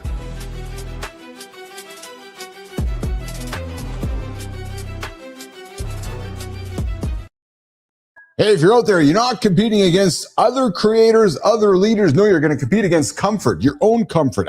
Comfort. We all love comfort, don't we? All right, yeah. But that's the thing maybe a lot of people miss. They think that the competition is just another show. It's just another podcast, another YouTube channel, another creator with better lighting, better thumbnails, better edits, or maybe even some better reach. And maybe that's the case. But I don't think that's the real opponent for us anymore. No, I think the opponent we all have to deal with as we go through life is not the side hustle, is not the extra work, is not the job. It's actually the coach. Yep. The coach, the scroll, the algorithm, the snack, the self-sabotaging behavior, the shows that autoplay, the phone beside the bed, all that convenience. Oh, I know, the snooze button. The easy choice, just hit the snooze. The thing that asks nothing from you and gives you just enough stimulation to stay where you are, the snooze button. Or AKA, maybe that is something that we just call comfort. And comfort is undefeated when you think about it. Comfort is undefeated if you do not understand comfort. Because comfort doesn't kick the door down. No, it just whispers in your ear. 9 more minutes. Or you deserve this. Go and have that extra cookie. You walked an extra 30 minutes today. Or you know what? You've had a long day today. You can start the big project tomorrow. You don't need to think right now. Don't even worry about it. You do not need to move right now. No, as a matter of fact, don't even worry about building. Just chill out. You've earned it. Relax, relax, relax. And sometimes, yeah, I get it. Sometimes it's good to do that. And yeah, rest, recovery, it matters. Peace. Oh, I'm all about peace. And I'm definitely not about the anti-rest. But oh, baby, comfort. Ooh, that's a scary word. Because comfort becomes dangerous when comfort stops restoring you and it starts actually sedating you. And as we go through life, men, there is a big fucking difference. Because rest will give you that energy back. Yep. That sedation is going to take you right away. It's going to take an edge away from you. That rest is going to prepare you to return. The sedation of comfort. It convinces you to lay there, have another cookie, hit the snooze button. And that is what all of you, creators, leaders, business leaders, are actually all up against. All of you guys sitting up in the stands, not just the competition, but sedation. Because the modern world, the world we're living in today, has made passive comfort incredibly sophisticated. Think about the algorithms. Think about the digital world we live in today. It knows your tastes, your weaknesses. It knows when you're tired. How does it know? Look at that watch on your wrist. It knows what you click, where you're looking. It knows what makes you angry. It knows what stimulates you. It knows what makes you numb. And it's available every second of the day, all around us. So as you go through life, and if you're building anything meaningful now, you're probably not just trying to get attention. You're probably trying to interrupt the sedation. Yes. Oh, gotta hook them. That's a much harder job. And it means the work you're doing today has to absolutely matter, because you cannot just be mildly interesting. And oh my goodness, this is where when I'm doing my shows and producing shows for people, I'm like, you cannot be just mildly interesting. Because mildly interesting loses to comfort. You cannot just be polished. Because, oh my God, I get so worked up on this one. Polished loses to comfort. Think about it. Oh, I'm polished. I'm good now. I'm going to go have the extra cookie. I'm feeling good. I'm all edited. Oh yeah, I'm a little jacked up. I'm just going to go and have a little snooze. Guys, the feed is already full. If you want people to show up, you have to give them something comfort does not. Why does this show work? Because we give you energy. Why does this show work? Because we give you truth. We give you presence. We give you a belonging. We bring friction between Keith and John. We give us all a reason to care, a reason to move, a reason to return. That is the standard now, especially, oh baby, especially in the morning. Why? Because morning comfort is sneaky. Snooze button, 9 minutes. Oh, I didn't get to bed on time last night. I had that extra cookie. Yeah, that morning comfort, it's fucking sneaky, all right? It's like checking the phone. It looks like you're just staying under the blanket. It looks like you're just letting the feed frame your day, or maybe somebody else's inbox like I talk about all the time. It looks like drifting into the first hour instead of claiming it. The morning is the epitome of just, oh, I'm comfortable. And once that happens, see you later, alligator. Your day is going to start with surrender, not dramatic surrender, just a small surrender. The kind that looks normal. You're going to have that extra cookie, Dwayne? The kind that everyone does, and that is why I think what we do, the morning media, the morning show, the big morning platform has a different responsibility, which is why I'm so passionate about this. Morning media, morning content, morning conversation just cannot entertain it. It's got to pull you out of that passive mode that too many people are creating the boring podcast with. It has to create a room that's strong enough to compete with comfort. Because comfort will always win. Not by me screaming at you, not by pretending every day needs to be a war. No. By creating a better place to put your attention. A better starting emotional point, a better first voice, a better rhythm. Because people are not only choosing between everything in front of them. TikTok, Instagram, mornings in the lab, LinkedIn, TV, radio. No, they're choosing between versions of themselves. Who do you want to go hang out with? What version of myself do I want to go hang out with? The version that shows up and the version that gets swallowed by easy. And that is why mornings in the lab matters to me. Because this is not just comfort. And it's not just content. No, what we create is a counterweight to numb your mornings, a counterweight to passive scrolling, a counterweight to the idea that life is something you cannot consume.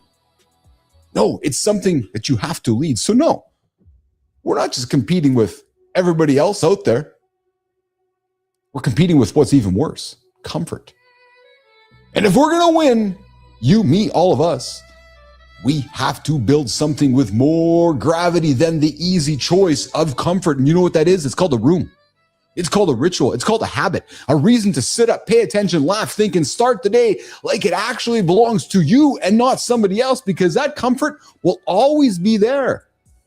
Waiting. It's easy. It's so easy just to lay there in the space of comfort. It's soft. It's easy. And here's the other C word. It's very, very convenient. So the question you have to ask yourself today is, are you going to build something strong enough in what you're doing on a day-to-day basis?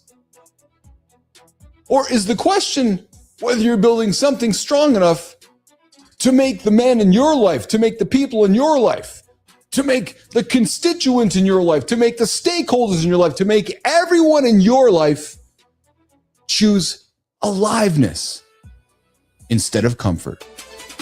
Welcome to the Community Corner. Today, we're looking at dating inflation and why failing used to actually mean something. Plus, how your so-called ambition might just be a panic attack in a really nice suit. Listen, I feel personally attacked by that last one. My ambition is flawless. Your ambition is a 12-step program waiting to happen. Anyway, let's get into the stories. Take it away, handsome chief.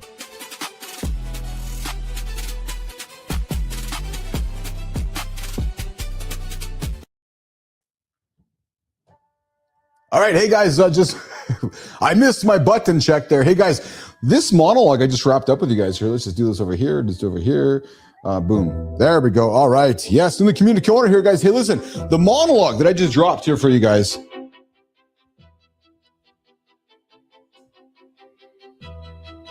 Just having a look here quickly. All right, good. Okay, cool. Listen, the morning of the monologue, I drop it over on keithbillis.com every single day as well. So if you guys missed the monologue, go check it out, keithbillis.com. You can check out the morning monologue that we drop over on keithbillis.com. Okay, Isaac got cookies and I can't have any, says Melissa. Yeah, because you got tooth problems. Maybe that's part of the problem, even. Maybe all those cookies you ate is what gave you challenges with your mouth. All kidding aside. All right, guys, hey, listen, let's get into the community corner this morning. We're going to start our journey over on YouTube. Lawyer James Sexton, he just dropped a nuclear truth bomb on the modern dating economy. What's he call it? He calls it hotflation. Yeah. When women get so swamped with unsolicited digital attention that their perceived self-worth skyrockets past reality. You ask what they bring to the table, and you know what they do? They say they are the table. Oh, yeah?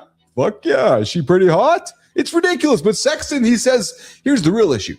Self-worth without reciprocity is a death trap for both sides. Because listen, if women are failing, men aren't thriving either.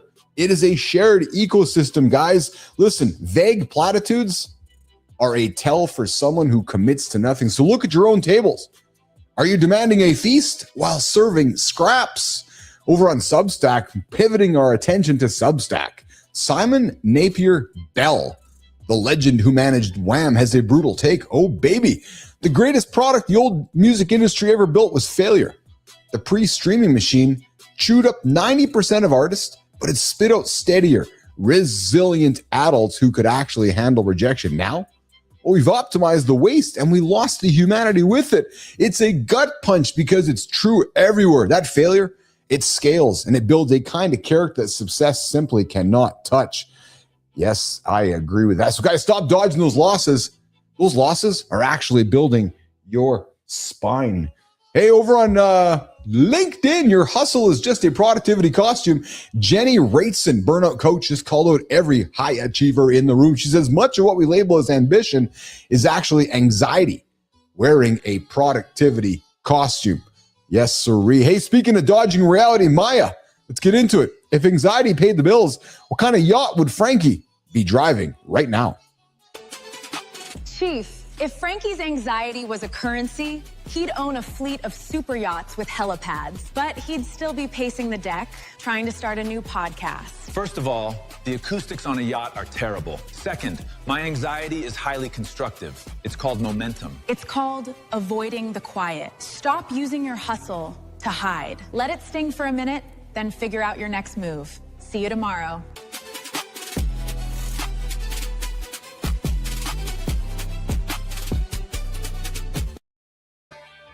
Wow, nation. It's going to do it for today's episode of Mornings in the Lab with Keith, John, and friends. Before you go, let's bring this thing home. Oh, baby. Center stage, Jeffrey Deskovic, jailed at 16 for a murder he didn't commit. The DNA was right there. Fascinating conversation with myself, Johnny, and Jeffrey Deskovic. He was in the lab here today. 16 years when they took him. 32 when he got back into society. Got this, guys. 16 years in a New York prison for a murder he did not commit. DNA evidence the state had on day one. A confession beaten out of a 16-year-old who didn't even drive yet. And then, yeah, the part that gets me, he got out and he did not become the bitter guy. Think about that for a second, guys. Yeah, he went out and he got a master's degree. He went out and started the Jeffrey Deskovic Foundation. And since then, he's helped free more than 41 other innocent men. The big takeaway, guys, the big takeaway is this. Being wronged is not the story. what the wronged man does next is the story. So yes, you heard me correct, guys. Being wrong is not the story. Being wrong and what you do next is absolutely the story. Keith and John also got into the cost of waiting for an apology. That's never going to come. We put the magnifying glass on the receipts the rest of us are carrying. The ex who never said it, the father who never said it, the partner who never said it. They're all renting that space in our heads for free. The question was simple. Do you want the apology or do you want the freedom? Yeah, because you only get once. And hey, guys, on the Morning Focus, we said the part that nobody says. Day one is when the door opens. Yes, baby.